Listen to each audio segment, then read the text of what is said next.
ਸਤਿ ਸ਼੍ਰੀ ਅਕਾਲ ਜੀ। News Asia Punjabi ਦੇਖ ਰਹੇ ਹੋ ਤੁਸੀਂ ਤੇ ਮੈਂ ਹਾਂ ਕੁਲਵੰਤ ਸਿੰਘ। ਮੈਂ ਔਰ ਡਾਕਟਰ ਅਮਰ ਸਿੰਘ ਆਜ਼ਾਦ ਆਪਣਾ ਡਾਕਟਰ ਆਪ ਬਣੋ, B your own doctor, episode number 58। ਆਪਣਾ ਡਾਕਟਰ ਆਪ ਬਣੋ, ਲੜੀਵਾਰ ਨੰਬਰ 58। ਅੱਜ ਦੇ ਇਸ ਲੜੀਵਾਰ ਦੇ ਵਿੱਚ ਅਸੀਂ ਉਹ ਵਿਸ਼ਾ ਛੋਹਿਆ ਜਿਸ ਵਿਸ਼ੇ ਨੂੰ ਲੈ ਕੇ ਇਸ ਵੇਲੇ ਸਰਕਾਰਾਂ ਵੀ ਪੂਰੀ ਤਰ੍ਹਾਂ ਸਰਗਰਮ ਨੇ, ਅਤੇ ਉਹ ਵਿਸ਼ਾ ਜਿਸ ਨਾਲ ਲਗਭਗ ਹਰ ਬੰਦਾ ਸਹਿਮਤ ਤਾਂ ਹੈ ਕਿ ਇਹ ਚੀਜ਼ ਮਾੜੀ ਹੈ ਅਤੇ ਇਹ ਚੀਜ਼ਾਂ ਸਾਨੂੰ ਖਰਾਬ ਕਰ ਰਹੀਆਂ ਨੇ ਅਤੇ ਸਾਨੂੰ ਬਿਮਾਰ ਕਰ ਰਹੀਆਂ ਨੇ, ਪਰ ਉਸ ਤੋਂ ਲਾਂਭੇ ਹੋਣਾ ਕੋਈ ਨਹੀਂ ਚਾਹ ਰਿਹਾ। ਇੱਕ ਮਜਬੂਰੀ ਜਿਹੀ ਬਣਾ ਰੱਖੀ ਹੈ ਆਪਣੇ ਆਪ ਲਈ, ਆਪਣੇ ਆਪ ਹੀ ਉਸ ਘੇਰੇ ਦੇ ਵਿੱਚ ਅਸੀਂ ਫਸ ਚੁੱਕੇ ਹਾਂ, ਜਦ ਕਿ ਕੋਈ ਵੇਲਾ ਸੀ ਕਿ ਅਸੀਂ ਉਸ ਤੋਂ ਬਿਨਾਂ ਵੀ ਸਾਰ ਰਹੇ ਸੀ। ਲੇਕਿਨ ਅੱਜ ਇੰਨੇ ਆਰਾਮ ਪ੍ਰਸਤ ਹੋ ਗਏ ਹਾਂ ਕਿ ਸਾਨੂੰ ਬਿਮਾਰੀਆਂ ਸਹੇੜਨੀਆਂ ਤਾਂ ਮਨਜ਼ੂਰ ਨੇ, ਲੇਕਿਨ ਅਸੀਂ ਉਸ ਆਰਾਮ ਪ੍ਰਸਤੀ ਤੋਂ ਬਾਹਰ ਨਹੀਂ ਨਿਕਲ ਪਾ ਰਹੇ। ਡਾਕਟਰ ਸਾਹਿਬ, ਤੁਹਾਡਾ ਨਿਊਜ਼ ਏਸ਼ੀਆ ਪੰਜਾਬੀ 'ਤੇ ਬਹੁਤ ਸਵਾਗਤ ਹੈ। ਸਤਿ ਸ਼੍ਰੀ ਅਕਾਲ ਜੀ ਸਾਰੇ ਦੋਸਤਾਂ ਨੂੰ। ਡਾਕਟਰ ਸਾਹਿਬ, ਇਹਨੇ ਦਿਨੀ ਪਲਾਸਟਿਕ ਨੂੰ ਲੈ ਕੇ ਬਹੁਤ ਵੱਡੀ ਚਰਚਾ ਛਿੜੀ ਹੋਈ ਹੈ ਅਤੇ ਪਲਾਸਟਿਕ ਨੂੰ ਬੈਨ ਕੀਤਾ ਜਾ ਰਿਹਾ ਹੈ, ਪਲਾਸਟਿਕ ਦੇ ਲਿਫਾਫੇ ਖਾਸ ਕਰਕੇ। ਅਤੇ ਪਲਾਸਟਿਕ ਦੇ ਲਿਫਾਫੇ, ਪਲਾਸਟਿਕ ਦੇ ਕੋਈ ਵੀ ਕੈਰੀ ਬੈਗ ਜਾਂ ਕੁਛ ਵੀ ਜਿਹੜਾ ਪੈਕਿੰਗ ਜਿਹੜੀ ਹੈਗੀ ਹੈ ਉਹਦੇ ਉੱਤੇ ਬੈਨ ਲਗਾਉਣ ਦੀ ਗੱਲਾਂ ਕੀਤੀਆਂ ਜਾ ਰਹੀਆਂ ਨੇ। ਥੋੜ੍ਹਾ ਜਿਹਾ ਪਲਾਸਟਿਕ ਅਤੇ ਇਨਸਾਨ ਦਾ ਆਪਸ ਦੇ ਵਿੱਚ ਜਿਹੜਾ ਸੰਪਰਕ ਹੈ ਉਹ ਕਿੱਦਾਂ ਖਰਾਬੀ ਕਰ ਰਿਹਾ, ਉਹਨੂੰ ਥੋੜ੍ਹਾ ਜਿਹਾ ਉਹਦਾ ਖੁਲਾਸਾ ਕਰੋ। ਕੁਲਵੰਤ ਜੀ, ਵੈਸੇ ਤਾਂ ਪਲਾਸਟਿਕ ਬਾਰੇ ਪਹਿਲਾਂ ਵੀ ਜਦੋਂ ਵੀ ਕਿਤੇ ਸਮਾਂ ਮਿਲਦਾ ਥੋੜ੍ਹਾ ਬਹੁਤਾ ਉਦੋਂ ਤਾਂ ਉਹ ਦੇਖਦਾ ਰਹਿਣਾ ਵੀ ਕਿੱਦਾਂ ਦੀ, ਕਿੰਨਾ ਕੁ ਮੈਗਨੀਚਿਊਡ ਹੈ, ਕਿੰਨੀ ਕੁ ਵੱਡੀ ਪ੍ਰੋਬਲਮ ਹੈ, ਕੀ ਨੇ ਖਬਰਾਂ ਵੀ ਆਉਂਦੀਆਂ ਰਹਿੰਦੀਆਂ ਅਖਬਾਰਾਂ 'ਚ, ਸੋਸ਼ਲ ਮੀਡੀਆ 'ਤੇ ਵੀ ਆਉਂਦਾ ਰਹਿੰਦਾ ਕੁਛ ਨਾ ਕੁਛ। ਪਰ ਆ ਹੁਣ ਜਦੋਂ ਪਲਾਸਟਿਕ ਦੇ ਬੈਨ ਦੀ ਗੱਲ ਹੋਈ ਤਾਂ ਫਿਰ ਮੈਨੂੰ ਕਿਤੇ ਬੈਠੇ ਕਰਿਓਸਿਟੀ ਹੋਈ ਕਿ ਵੀ ਦੇਖੀਏ ਸੀ ਵੀ ਕਿੱਡੀ ਕੁ ਵੱਡੀ ਸਮੱਸਿਆ ਹੈ। ਤਾਂ ਕੁਲਵੰਤ ਜੀ, ਤੁਸੀਂ ਹੈਰਾਨ ਹੋਵੋਗੇ, ਮੈਨੂੰ ਲੱਗਿਆ ਵੀ ਆਪਾਂ ਜਿਹੜੀ ਹਿਊਮੈਨਿਟੀ ਹੈ ਤਾਂ ਬਿਲਕੁਲ ਪਾਗਲ ਹੈ ਵੀ ਜਿੱਡੀ ਵੱਡੀ ਸਮੱਸਿਆ ਇਹ ਬਣ ਚੁੱਕੀ ਹੈ ਪਲਾਸਟਿਕ, ਅਤੇ ਆਉਣ ਵਾਲੇ ਸਮੇਂ 'ਚ ਹੋਰ ਵੱਡੀ ਬਣਨ ਜਾ ਰਹੀ ਹੈ। ਉਹ ਤਾਂ ਇਕੱਲੀ ਪਲਾਸਟਿਕ ਦੀ ਸਮੱਸਿਆ ਹੀ ਪੂਰੀ ਧਰਤੀ ਦੇ ਖਤਰਾ ਬਣ ਗਈ ਹੈ, ਇਕੱਲਾ ਪਲਾਸਟਿਕ ਹੀ। ਬਾਕੀ ਜ਼ਹਿਰ ਛੱਡ ਦਿਓ ਤੁਸੀਂ, ਬਾਕੀ ਐਗਰੋ ਕੈਮੀਕਲਸ ਨੇ, ਕੋਈ ਇੰਡਸਟਰੀਅਲ ਕੈਮੀਕਲਸ ਨੇ, ਕੋਈ ਡਾਈਂਗ ਹੈ, ਕੋਈ ਇਲੈਕਟ੍ਰੋਪਲੇਟਿੰਗ ਹੈ, ਕੋਈ ਕਿੰਨੀ ਹਵਾ ਨੂੰ ਪੋਲਿਊਟ ਕਰਨ ਵਾਲੀਆਂ ਚੀਜ਼ਾਂ ਨੇ, ਕਿੰਨੀ ਬਹੁਤ ਕੁਛ ਹੈ। ਅੱਗੇ ਜੈਨੇਟਿਕਲੀ ਮੋਡੀਫਾਈਡ ਫਸਲਾਂ ਆ ਗਈਆਂ ਨੇ, ਅਤੇ ਕਿੰਨਾ ਉਹ ਹੁਣ ਉੱਥੋਂ ਉਹ ਵੀ ਇੱਕ ਆ ਗਿਆ, ਰੇਡੀਓ ਐਕਟਿਵ ਪਾਰਟੀਕਲ ਦਾ ਮਸਲਾ ਵੀ ਬਹੁਤ ਸਾਰਾ ਕੁਛ ਹੈ। ਲੇਕਿਨ ਜਦੋਂ ਮੈਂ ਪਲਾਸਟਿਕ ਦੀ ਸਮੱਸਿਆ ਦੇਖੀ ਤਾਂ ਮੈਂ ਤਾਂ ਪਲਾਸਟਿਕ ਇਕੱਲਾ ਹੀ, ਉਹ ਬੜੀ ਕਲੀਅਰ ਕੱਟ ਐਵੀਡੈਂਸ ਹੈ ਕਿ ਪਲਾਸਟਿਕ ਇਕੱਲਾ ਹੀ ਜਿਹੜਾ ਹੈ ਉਹ ਇਸ ਧਰਤੀ ਦੇ ਉੱਪਰ ਜੀਵਨ ਨੂੰ ਖਤਮ ਕਰ ਸਕਦਾ, ਜੀਵਨ ਨੂੰ ਖਤਮ ਕਰ ਸਕਦਾ। ਉਹਦੇ 'ਚ ਪੋਟੈਂਸ਼ੀਅਲ ਹੈ ਔਰ ਉਹਦੇ ਬੜੀਆਂ ਕਲੀਅਰ ਕੱਟ ਇੰਡੀਕੇਸ਼ਨ ਆਉਣੀਆਂ ਸ਼ੁਰੂ ਹੋ ਗਈਆਂ ਨੇ, ਕਲੀਅਰ ਕੱਟ ਇੰਡੀਕੇਸ਼ਨ ਆਉਣੀਆਂ ਸ਼ੁਰੂ ਹੋ ਗਈਆਂ ਨੇ। ਆਪਾਂ ਉਹਦੇ 'ਚ ਕੁਛ ਕੁ ਫੈਕਟਸ ਜਿਹੜੇ ਦੇਖਾਂਗੇ, ਉਹ ਸਾਰੇ ਫੈਕਟਸ ਤਾਂ ਇੱਕ ਵੀਡੀਓ 'ਚ ਡਿਸਕਸ ਕਰਨੇ ਸੰਭਵ ਨਹੀਂ ਹੁੰਦੇ। ਕੁਛ ਕੁ ਫੈਕਟਸ ਦੇਖਾਂਗੇ ਆਪਾਂ। ਪਿੱਛੇ ਜੇ 2-3 ਸਾਲ ਪਹਿਲਾਂ ਖਬਰ ਲੱਗੀ ਸੀ ਕਿ ਪਾਣੀ ਦੇ ਸੈਂਪਲ ਟੈਸਟ ਹੋਏ ਬੋਟਲਡ ਵਾਟਰ ਦੇ। ਆਪਾਂ ਪਤਾ ਕਿ ਪਲਾਸਟਿਕ ਦੀ ਬੋਤਲ 'ਚੋਂ ਪਾਣੀ ਪੀਣਾ ਵੱਡਾ ਫੈਸ਼ਨ ਹੈ ਕਿ ਬੰਦਾ ਸਮਝਦਾ ਹੈ ਵੀ ਮੈਂ ਟੂਟੀ ਦਾ ਪਾਣੀ ਨਾ ਪੀ ਕੇ ਜਾਂ ਜੱਗ 'ਚੋਂ ਪਾਣੀ ਨਾ ਪੀ ਕੇ ਬੋਤਲ 'ਚੋਂ ਪਾਣੀ ਪੀ ਰਿਹਾ ਅਤੇ ਮੈਂ ਬੜਾ ਵੱਡਾ ਮਾਰਕਾ ਮਾਰ ਰਿਹਾ ਅਤੇ ਬੜਾ ਵੱਡਾ ਕੋਈ ਮੈਂ ਰਈਸ ਹਾਂ। ਤਾਂ ਉਹਦੇ 'ਚ ਇਹ ਸ਼ਾਇਦ ਅਮਰੀਕਾ ਦੀ ਜਾਂ ਇੰਗਲੈਂਡ ਦੀ ਸਟੱਡੀ ਹੈ ਕਿ ਲਗਭਗ 300 ਦੇ ਲਗਭਗ ਸੈਂਪਲ ਟੈਸਟ ਕੀਤੇ ਗਏ ਅਲੱਗ-ਅਲੱਗ ਬ੍ਰਾਂਡਸ ਦੇ, ਇਹ ਦੇਖਣ ਲਈ ਕੁਝ ਪਲਾਸਟਿਕ ਪਾਰਟੀਕਲਸ ਕਿੰਨੇ ਨੇ। ਔਸਤਨ 300 ਪਲਾਸਟਿਕ ਪਾਰਟੀਕਲਸ ਹਰ ਬੋਤਲ 'ਚ ਨਿਕਲੇ, ਔਸਤਨ।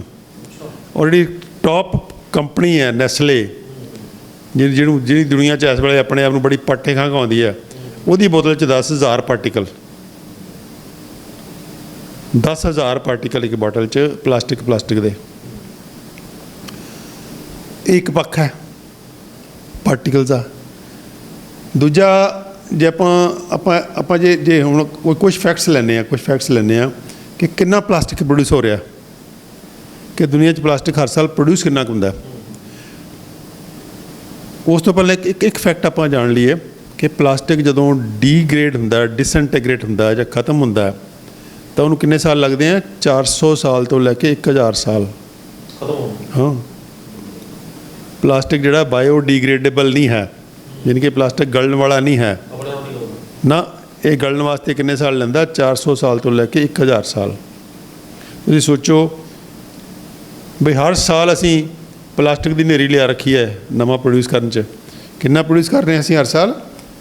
ਇੱਕ ਵਿਅਕਤੀ ਪਿੱਛੇ 45 ਕੁਇੰਟਲ ਪਲਾਸਟਿਕ ਪ੍ਰੋਡਿਊਸ ਹੁੰਦਾ ਹੈ ਪਰ ਪਰਸਨ ਬੰਦਿਆਂ ਵਾਸਤੇ ਪ੍ਰੋਡਿਊਸ ਹੋ ਰਿਹਾ ਨਾ ਪਲਾਸਟਿਕ ਸਾਰਾ। 800 ਕਰੋੜ ਬੰਦਾ ਸਾਰਾ ਇਸ ਧਰਤੀ ਤੇ, 800 ਕਰੋੜ ਅਜੇ ਹੋਏ ਨਹੀਂ ਆਪਾਂ। 800 ਕਰੋੜ ਬੰਦੇ ਜਿਹੜੇ ਨੇ ਉਹ ਹਰ ਬੰਦੇ ਪਿੱਛੇ 45 ਕੁਇੰਟਲ ਪਲਾਸਟਿਕ ਪ੍ਰੋਡਿਊਸ ਹੋ ਰਿਹਾ ਹਰ ਸਾਲ। ਹਿਸਾਬ ਲਾ ਲਓ ਵੀ ਤੁਸੀਂ ਕੀ ਕਰ ਕੀ ਰਹੇ ਸੀ, ਤੇ ਅੱਗੇ 400 ਸਾਲ ਉਹਦੀ ਲਾਈਫ ਹੈ। ਯਾਨੀ ਕਿ ਜਿੰਨੀ ਆਬਾਦੀ ਵੱਧ ਰਹੀ ਹੈ ਧਰਤੀ ਦੇ ਉੱਤੇ, ਉਹਦੇ ਤੋਂ ਕਈ ਹਜ਼ਾਰ ਗੁਣਾ ਵੱਧ ਜਿਹੜਾ ਪਲਾਸਟਿਕ ਆ ਰਿਹਾ ਹੈ। ਔਰ ਪਲਾਸਟਿਕ ਵੀ ਤੁਸੀਂ ਦੇਖੋ ਜਿਹੜਾ ਪ੍ਰੋਡਿਊਸ ਹੋ ਗਿਆ ਕਿੱਥੇ ਜਾਏਗਾ? ਆਫਟਰ ਜਿਹੜੀ ਚੀਜ਼ ਤੁਸੀਂ ਪ੍ਰੋਡਿਊਸ ਕਰਤੀ, ਕਿਸੇ ਦੀ ਲਾਈਫ ਇੱਕ ਤਾਂ use and throw type plastic ਹੈ ਵੀ ਵਰਤਿਆ ਤੇ ਸਿੱਟਤਾ, ਉਹਦੀ ਲਾਈਫ ਤਾਂ ਕੁਛ ਦਿਨ ਹੈ।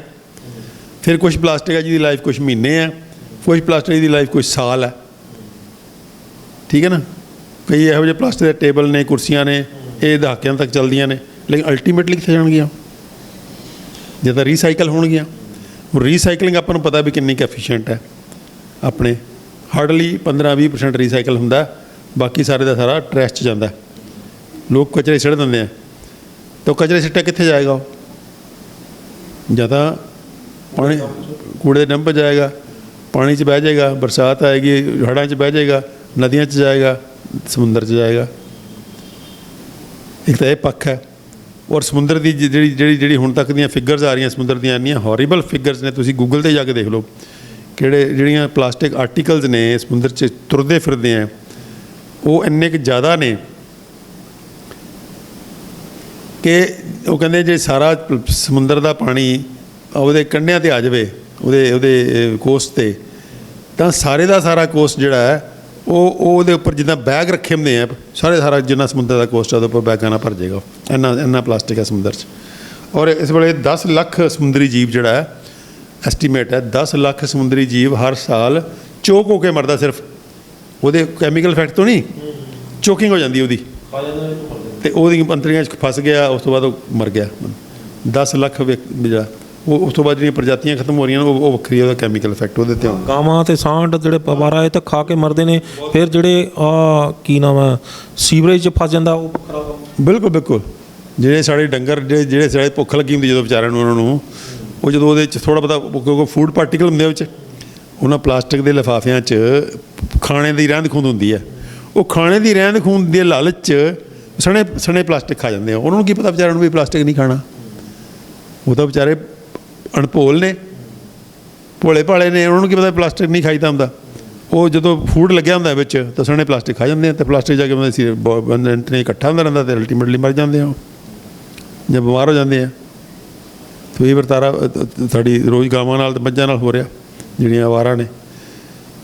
ਅੱਗੇ ਧਰਤੀ ਚੋਕ ਹੋ ਰਹੀ ਹੈ, ਨਾਲੀਆਂ ਚੋਕ ਹੋ ਰਹੀਆਂ ਨੇ। ਉਹ ਸਾਡੇ ਜਿਹੜੇ ਨੇ ਗੰਦੇ ਨਾਲੇ ਨੇ ਸਾਰੇ ਪਲਾਸਟਿਕ ਨਾਲ ਚੋਕ ਹੋਏ ਪਏ ਆ। ਤੁਸੀਂ ਜਿੱਥੇ ਮਰਜ਼ੀ ਚਲੇ ਜਾਓ, ਜਿੱਥੇ ਮਰਜ਼ੀ ਵਾਟਰ ਬੋਡੀਜ਼ ਦੇ ਨਾਲ ਪਲਾਸਟਿਕ ਉੱਥੇ ਬਿਖਰਿਆ ਪਿਆ। ਉਹ ਸਾਰਾ ਦਾ ਸਾਰਾ ਵਰਤਾਰਾ ਕਿਤੇ ਨਾ ਕਿਤੇ ਹੈਗਾ। ਸਮੁੰਦਰ 'ਚ ਕਿੰਨਾ ਪਲਾਸਟਿਕ ਜਾ ਰਿਹਾ? ਜਿਵੇਂ ਆਪਾਂ ਉਹਦੀ ਗੱਲ ਕੀਤੀ ਸੀ ਕਿ 45 ਕੁਇੰਟਲ ਪਲਾਸਟਿਕ ਹਰ ਸਾਲ, ਪ੍ਰਤੀ ਵਿਅਕਤੀ, ਪ੍ਰਤੀ ਸਾਲ ਪ੍ਰਤੀ ਵਿਅਕਤੀ 45 ਕੁਇੰਟਲ ਪਲਾਸਟਿਕ ਮੈਨੂਫੈਕਚਰ ਹੁੰਦਾ ਹੈ ਪੂਰੀ ਦੁਨੀਆ 'ਚ। ਔਰ ਉੱਥੇ ਹੀ ਰਹਿਣਾ ਉਹ ਇੱਕ ਵਾਰ ਜਿਹੜਾ ਬਣ ਗਿਆ ਤਾਂ ਹਰ ਸਾਲ ਹੋਈ ਜਾਣਾ। ਉਹ ਸਮੁੰਦਰ ਜਿਹੜਾ ਜਾ ਰਿਹਾ ਉਹ ਹੈਗਾ 800 ਕਰੋੜ ਕੁਇੰਟਲ। 800 ਬੰਦਾ, 800 ਕਰੋੜ ਬੰਦਾ, ਅਤੇ 800 ਕਰੋੜ ਕੁਇੰਟਲ ਲਗਭਗ ਸਮੁੰਦਰ 'ਚ ਜਾ ਰਿਹਾ। ਹਰ ਵਿਅਕਤੀ ਪਿੱਛੇ ਇੱਕ ਕੁਇੰਟਲ ਪਲਾਸਟਿਕ ਵੇਸਟ ਸਮੁੰਦਰ 'ਚ ਜਾ ਰਿਹਾ। ਤਾਂ ਸਮੁੰਦਰ ਜਾ ਕੇ ਵੀ ਡਿਸਇੰਟੀਗ੍ਰੇਟ ਨਹੀਂ ਹੋਣਾ, ਉਹਨੇ ਕੁਛ ਨਾ ਕੁਛ ਕਰੀ ਜਾਣਾ। ਤਾਂ ਇਹ ਮੋਟੀ ਮੈਗਨੀਚਿਊਡ ਫਿਗਰ ਦਾ ਜਿਹੜਾ ਮੈਗਨੀਚਿਊਡ ਕੀ ਹੈ ਜਿਹੜਾ ਪਲਾਸਟਿਕ ਦਾ ਹੈ। ਕੁਛ ਅੰਕੜੇ ਇੱਕ ਦੋ ਹੋਰ ਲੈ ਲੈਂਦੇ ਹਾਂ ਤਾਂ ਕਿ ਆਪਾਂ ਨੂੰ ਇੱਕ ਮੈਗਨੀਚਿਊਡ ਗੱਲ ਜਿਹੜੀ ਸਪਸ਼ਟ ਹੋ ਜਾਵੇ ਕਿ ਮੈਗਨੀਚਿਊਡ ਕਿੰਨਾ ਕੁ ਹੈ।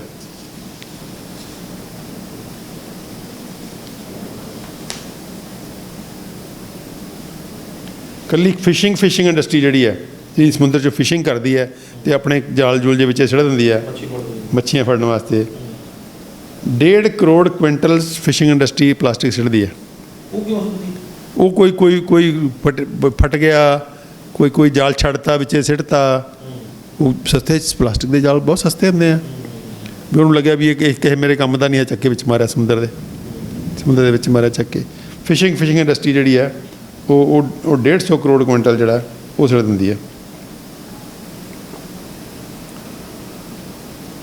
ਜਿਹੜੇ ਉਹ ਸੈਂਪਲ ਬਾਟਲ ਵਾਟਰ ਲਏ ਸੀਗੇ 325 ਜਿਹੜੇ ਸੀਗੇ ਪਲਾਸਟਿਕ ਸੈਂਪਲ, ਉਹ 'ਚੋਂ 93% ਜਿਹੜੇ ਬਾਟਲ ਵਾਟਰ ਸੀਗਾ ਉਹਦੇ ਅੰਦਰ ਪਲਾਸਟਿਕ ਪਾਰਟੀਕਲਸ ਆਏ ਸੀਗੇ, ਜਿਹਦੇ 'ਚ ਕਿ ਐਵਰੇਜ ਸੀ 325 ਪਲਾਸਟਿਕ ਪਾਰਟੀਕਲ ਸੀ, ਔਰ ਜਿਹੜਾ ਮੈਕਸਿਮਮ ਆਇਆ ਸੀ 10,000 ਪਲਾਸਟਿਕ ਪਾਰਟੀਕਲਸ ਜਿਹੜੇ ਉਹਦੇ 'ਚ ਸੀਗੇ ਜਿਹੜੇ। ਅੱਛਾ, ਹੁਣ ਜਿਹੜੀ ਹੁਣ ਇਹ ਸਾਰੀਆਂ ਸਟੱਡੀਜ਼ ਹੋ ਚੁੱਕੀਆਂ, ਦੇਖੋ ਮੈਂ ਪੱਲਿਓਂ ਨਹੀਂ ਬੋਲ ਰਿਹਾ ਅੰਕੜੇ, ਇਹ ਆਲਰੇਡੀ ਸਾਰਾ ਕੁਝ ਇਹ ਸਟੱਡੀ ਹੋ ਚੁੱਕਿਆ। ਅੱਛਾ, ਉਸ ਤੋਂ ਬਾਅਦ ਜਿਹੜੀ ਆ ਜੀ ਉਹਦੀ ਮੈਗਨੀਚਿਊਡ ਜਿਹੜੀ ਹੈ ਕਿ ਇਹ ਜਿਹੜਾ ਉਹਦਾ ਮੈਗਨੀਚਿਊਡ ਕੀ ਹੈ ਕਿ ਇਹ ਅਲਟੀਮੇਟਲੀ ਕੀ ਹੁੰਦਾ ਹੈ ਪਲਾਸਟਿਕ ਦਾ। ਇੱਕ ਤਾਂ ਹੋ ਗਿਆ ਉਹਦਾ ਫਿਜ਼ੀਕਲ ਪੱਖੇ ਦਾ ਕਿ ਵੀ ਮੱਛੀਆਂ ਖਾਣਗੀਆਂ, ਉਹ ਪਲਾਸਟਿਕ ਬਰੱਸ਼ ਨੇ, ਪਰ ਬਰੱਸ਼ ਮਤਲਬ ਕਰੋੜਾਂ ਦੀ ਗਿਣਤੀ 'ਚ ਬਰੱਸ਼ ਸਮੁੰਦਰ 'ਚ ਪਹੁੰਚ ਰਹੇ ਆ, ਬਰੱਸ਼ ਜਿਹੜੇ ਟੁੱਥਬਰੱਸ਼ ਰਿਜੈਕਟਡ ਟੁੱਥਬਰੱਸ਼, ਬੜੇ ਕਰੋੜਾਂ ਦੀ ਉਹ ਮੱਛੀਆਂ ਜਿਹੜੀਆਂ ਇਹਨਾਂ ਨੂੰ ਮੱਛੀ ਸਮਝ ਕੇ ਖਾ ਜਾਂਦੀਆਂ ਨੇ, ਜਿਵੇਂ ਮੱਛੀਆਂ ਖਾ ਰਹੀਆਂ ਨੇ ਵੱਡੀਆਂ ਵੱਡੀਆਂ ਮੱਛੀਆਂ, ਉੱਦਾਂ ਹੀ ਉਹ ਉਹਨਾਂ ਬਰਸ਼ਾਂ ਨੂੰ ਖਾ ਜਾਂਦੇ, ਅਤੇ ਉਹ ਉਹਦੇ ਫਸ ਜਾਂਦਾ ਜਾ ਕੇ ਅੰਦਰ ਅੰਤਰੀਆਂ। ਅੱਗੇ ਆ ਜਾਓ, ਜਿਹੜਾ ਫੈਕਟ ਕਿ ਮਾਈਕਰੋ ਪਲਾਸਟਿਕਸ, ਆਪਾਂ ਇਹ ਸਮਝਦੇ ਹਾਂ ਕਿ ਪਲਾਸਟਿਕ ਗਲ ਨਹੀਂ ਰਿਹਾ ਅਤੇ ਫਿਜ਼ੀਕਲੀ ਪ੍ਰੋਬਲਮ ਕਰੇਗਾ, ਆਪਾਂ ਨੂੰ ਹੁਣ ਤੱਕ ਦਾ ਇਹੀ ਪਤਾ। ਹੁਣ ਜਿਹੜਾ ਬੜਾ ਕਲੀਅਰਲੀ ਸਟੱਡੀਜ਼ ਆ ਗਈਆਂ ਕਿ ਪਲਾਸਟਿਕ ਅਲਟੀਮੇਟਲੀ ਗਲਣ ਤੋਂ ਪਹਿਲਾਂ ਇੱਕ ਸਟੇਜ ਆਉਂਦੀ ਜਿੱਥੇ ਮਾਈਕਰੋ ਪਲਾਸਟਿਕ 'ਚ ਬਦਲ ਜਾਂਦਾ। ਮਾਈਕਰੋ ਪਲਾਸਟਿਕ ਦਾ ਮਤਲਬ ਕੀ ਹੈ? ਨਿੱਕੇ ਨਿੱਕੇ ਕਣਾਂ 'ਚ ਟੁੱਟ ਜਾਂਦਾ ਹੈ। ਅਜੇ ਕੈਮੀਕਲੀ ਨਹੀਂ ਗਲਿਆ, ਉਹ ਕੈਮੀਕਲੀ ਉੱਦਾਂ ਹੀ ਕਾਇਮ ਹੈ, ਲੇਕਿਨ ਨਿੱਕੇ ਨਿੱਕੇ ਕਣਾਂ 'ਚ ਟੁੱਟ ਗਿਆ। ਹੁਣ ਜਦੋਂ ਕਣਾਂ 'ਚ ਟੁੱਟ ਗਿਆ ਤਾਂ ਕੀ ਬਣੇਗਾ? ਉਹਦਾ ਕੀ ਬਣੇਗਾ? ਅਲਟੀਮੇਟਲੀ ਹਵਾ ਦਾ ਪਾਰਟ ਬਣ ਜਾਏਗਾ, ਪਾਣੀ ਦਾ ਪਾਰਟ ਬਣ ਜਾਏਗਾ ਅਤੇ ਮਿੱਟੀ ਦਾ ਪਾਰਟ ਬਣ ਜਾਏਗਾ। ਮਾਈਕਰੋ ਪਲਾਸਟਿਕਸ ਹੋ ਗਿਆ ਨਾ। ਇੱਕ ਤਾਂ ਹੈ ਲਿਫਾਫੇ ਪਏ ਹੈ, ਕੋਈ ਪਲਾਸਟਿਕ ਦੇ ਬਰੱਸ਼ ਪਏ ਹੈ, ਪਲਾਸਟਿਕ ਚੀਜ਼ਾਂ ਪਈਆਂ, ਗਲਾਸ ਪਏ ਹੈ, ਕੌਲੀਆਂ ਪਏ ਹੈ, ਉਹ ਪਏ ਫਿਜ਼ੀਕਲੀ। ਇੱਕ ਹੈ ਕਿ ਪਏ ਉਹ ਹੌਲੀ ਹੌਲੀ ਟੁੱਟਦੇ ਫਿਜ਼ੀਕਲੀ ਟੁੱਟ ਗਏ ਨਿੱਕੇ ਨਿੱਕੇ ਕਣਾਂ 'ਚ। ਜਦੋਂ ਕਣਾਂ 'ਚ ਟੁੱਟ ਗਏ ਤਾਂ ਉਹਦਾ ਮਿੱਟੀ ਦਾ ਹਿੱਸਾ ਬਣ ਗਏ, ਉਹ ਪਾਣੀ ਦਾ ਹਿੱਸਾ ਬਣ ਗਏ, ਹਵਾ ਦਾ ਹਿੱਸਾ ਬਣ ਗਏ। ਜਿਹੜੀ ਚੀਜ਼ ਹਵਾ, ਪਾਣੀ ਅਤੇ ਮਿੱਟੀ ਦਾ ਹਿੱਸਾ ਬਣ ਗਈ, ਉਹ ਫਿਰ ਭੋਜਨ ਲੜੀ ਦਾ ਵੀ ਹਿੱਸਾ ਬਣ ਗਈ, ਕਿ ਭੋਜਨ 'ਚ ਵੀ ਆਏਗੀ ਉਹ, ਕਿਉਂਕਿ ਭੋਜਨ ਦੇ ਵਿੱਚ ਪੌਦਿਆਂ ਨੇ ਜਦੋਂ ਸਾਰਾ ਕੁਝ ਕਰਨਾ ਤਾਂ ਉਹ ਭੋਜਨ 'ਚ ਵੀ ਆ ਜਾਏਗੀ, ਉਹ ਸਾਡੇ ਭੋਜਨ 'ਚ ਆ ਗਈ। ਹੁਣ ਇੱਥੋਂ ਤੱਕ ਸਟੱਡੀਜ਼ ਹੋ ਗਈਆਂ, ਹਵਾ ਪਾਣੀ ਮਿੱਟੀ ਤੋਂ ਭੋਜਨ ਲੜੀ 'ਚ, ਭੋਜਨ ਲੜੀ ਤੋਂ ਹਵਾ ਪਾਣੀ ਮਿੱਟੀ ਅਤੇ ਭੋਜਨ ਲੜੀ ਤੋਂ ਸਾਡੇ ਤੋਂ ਅੱਗੇ ਬਲੱਡ ਬ੍ਰੇਨ ਬੈਰੀਅਰ 'ਚ ਬ੍ਰੇਨ ਕ੍ਰਾਸ ਕਰਨ ਲੱਗ ਗਈ, ਔਰ ਪਲੈਸੈਂਟਲ ਬੈਰੀਅਰ ਕ੍ਰਾਸ ਕਰਕੇ ਇਹ ਟੈਸਟ ਵੀ ਹੋ ਗਿਆ, ਸਟੱਡੀਜ਼ ਹੋ ਗਈਆਂ ਕਿ ਪਲਾਸਟਿਕ ਜਿਹੜਾ ਹੈ ਉਹ ਮਾਂ ਦੇ ਪੇਟ ਜਿਹੜਾ ਬੱਚਾ ਪਲ ਰਿਹਾ ਉਹਦੇ ਵਿੱਚ ਵੀ ਹੈਗਾ। ਦੇਖੋ ਕਿੱਥੋਂ ਤੱਕ ਜਾ ਰਹੀ ਹੈ। ਔਰ ਜਿਹੜਾ ਬੱਚਾ ਮਾਂ ਦੇ ਪੇਟ 'ਚ ਪਲ ਰਿਹਾ, ਉਹਦੇ ਅੰਗ ਬਣ ਰਹੇ ਹੈ। ਜਦੋਂ ਅੰਗ ਬਣ ਰਹੇ ਹੈ ਤਾਂ ਉਹ ਅੰਗਾਂ ਦੇ ਵਿੱਚ ਜਿਹੜਾ ਸਾਰੇ ਦਾ ਸਾਰਾ ਉਹਦੇ ਜਿਹੜੇ ਕੈਮੀਕਲ ਇਫੈਕਟਸ ਹੋਣਗੇ ਕਿ ਉਹਦੇ ਬਣਤਰ ਦੇ ਵਿੱਚ ਉਹ ਰਿੱਕਾ ਬਣਨਗੇ, ਉਹ ਨਾ ਟੈਸਟੀਕਲਸ ਬਣ ਦੇਣਗੇ, ਨਾ ਓਵਰੀਜ਼ ਬਣ ਦੇਣਗੇ। ਉਹਦਾ ਨੈਟ ਰਿਜ਼ਲਟ ਕੀ ਆ ਰਿਹਾ ਕਿ ਜੇ PCOD ਆ ਰਹੀ ਹੈ, ਸਪਰਮ ਕਾਊਂਟ ਘਟ ਰਹੇ ਹੈ, ਸਪਰਮ ਹੈ ਹੀ ਨਹੀਂ ਗੇ, ਹਾਰਮੋਨ ਪੈਦਾ ਕਰਨ ਵਾਲੇ ਗਲੈਂਡ ਜਿਹੜੇ ਨੇ ਉਹ ਡਿਸਟਰਬ ਹੋ ਰਹੇ ਹੈ ਕਿਉਂਕਿ ਹਾਰਮੋਨਲ ਡਿਸਰਪਟਰਸ ਨੇ। ਤਾਂ ਉਹਦੇ ਜਿਹੜੇ ਕੈਮੀਕਲ ਇਫੈਕਟਸ ਨੇ ਅੱਗੇ ਉਹ ਸ਼ੁਰੂ ਹੋ ਗਏ ਫਿਰ, ਕਿਉਂਕਿ they are very strong chemicals. ਤਾਂ ਇਹਦਾ ਮਤਲਬ ਹੈ ਉਹ ਫਿਜ਼ੀਕਲ ਚੋਕਿੰਗ ਤੋਂ ਸ਼ੁਰੂ ਹੋ ਕੇ ਹੌਲੀ ਹੌਲੀ ਮਾਈਕਰੋ ਪਾਰਟੀਕਲ ਤੋਂ ਅੱਗੇ ਆ ਕੇ ਫੂਡ ਚੇਨ ਦਾ ਪਾਰਟ, ਅਤੇ ਫੂਡ ਚੇਨ ਤੋਂ ਅੱਗੇ ਸਾਡੀ ਅੰਤੜੀਆਂ 'ਚ ਅਤੇ ਸਾਡੇ ਬ੍ਰੇਨ ਤੱਕ ਉਹਦਾ ਇਫੈਕਟ ਹੋ ਰਿਹਾ। ਨਰਵਸ ਸਿਸਟਮ ਦੀਆਂ ਸਟੱਡੀਜ਼ ਹੋ ਗਈਆਂ, ਔਰ ਫਿਰ ਸਾਡਾ ਮਾਂ ਦੇ ਪੇਟ ਜਿਹੜਾ ਬੱਚਾ ਉਹਦੇ ਅੰਦਰ ਵੀ ਚਲਾ ਗਿਆ। ਸੋ ਸੋ ਇਸ ਕਿਸਮ ਦਾ ਜਿਹੜਾ ਵਰਤਾਰਾ ਹੋ ਰਿਹਾ ਉਹਦੇ ਅੰਦਰ ਜਿਹੜਾ 40% ਲਗਭਗ ਪਲਾਸਟਿਕ ਹੈ ਉਹ use and throw type of plastic ਹੈ। ਔਰ ਜਿਹਦੇ ਉੱਪਰ ਇਸ ਵੇਲੇ ਪਿਛਲੇ ਮੇਰੇ ਖਿਆਲ 'ਚ 20-25-30 ਸਾਲ ਤੋਂ ਹਜ਼ਾਰਾਂ ਸਟੱਡੀਜ਼, ਇੱਕ ਨਹੀਂ ਹਜ਼ਾਰਾਂ ਸਟੱਡੀਜ਼ ਨੇ ਬੜੇ ਕਲੀਅਰ ਕੱਟ ਸਿੱਧ ਕਰਤਾ ਕਿ ਵੀ ਇਹ ਸਾਰੇ ਦਾ ਸਾਰਾ ਬਹੁਤ ਖਤਰਨਾਕ ਵਰਤਾਰਾ ਹੋ ਰਿਹਾ, ਇਹਨੂੰ ਬੰਦ ਕਰੋ। ਲੇਕਿਨ ਬੰਦ ਨਹੀਂ ਹੋਣ ਦਿੱਤਾ ਜਾ ਰਿਹਾ। ਕਿਉਂਕਿ ਸਾਰੀ ਦੀ ਸਾਰੀ ਇੰਡਸਟਰੀ ਜਿਹੜੀ ਹੈ ਪਲਾਸਟਿਕ ਬੇਸਡ ਹੋ ਗਈ ਹੈ। ਤੁਸੀਂ ਇਮੈਜਿਨ ਕਰਕੇ ਦੇਖੋ, ਜੇ ਪਲਾਸਟਿਕ ਅੱਜ ਬਾਹਰ ਹੋ ਜਾਵੇ ਤਾਂ ਅੱਧੀ ਤੋਂ ਵੱਧ ਇੰਡਸਟਰੀ ਕਲੈਪਸ ਕਰ ਜਾਏਗੀ। ਉਹ ਨਹੀਂ ਕਰਨ ਦਿੰਦੇ। ਉਹ ਇਸ ਗੱਲ ਪਾਬੰਦ ਜਾਂ ਦੂਜੀਆਂ ਪੈਕ ਵਾਲੀਆਂ ਚੀਜ਼ਾਂ ਜਿਹੜੀਆਂ ਸਾਰੀਆਂ ਉਹਦੇ 'ਚ ਆ ਰਹੀਆਂ, ਸਾਰੀਆਂ ਯੂਜ਼ ਐਂਡ ਥਰੋ ਟਾਈਪ ਨੇ ਨਾ। ਕਿੰਨੇ ਪਲਾਸਟਿਕ ਦੇ ਡੱਬੇ ਆਪਾਂ ਲੈ ਕੇ ਆਉਣੇ ਅਤੇ ਕਿੰਨਿਆਂ ਨੂੰ ਦੁਆਰਾ ਕਰਦੇ ਉੱਥੇ ਸਿੱਟ ਦਿੰਦੇ ਆਪਾਂ, ਸਿੱਟ ਦਿੰਦੇ ਨਾ।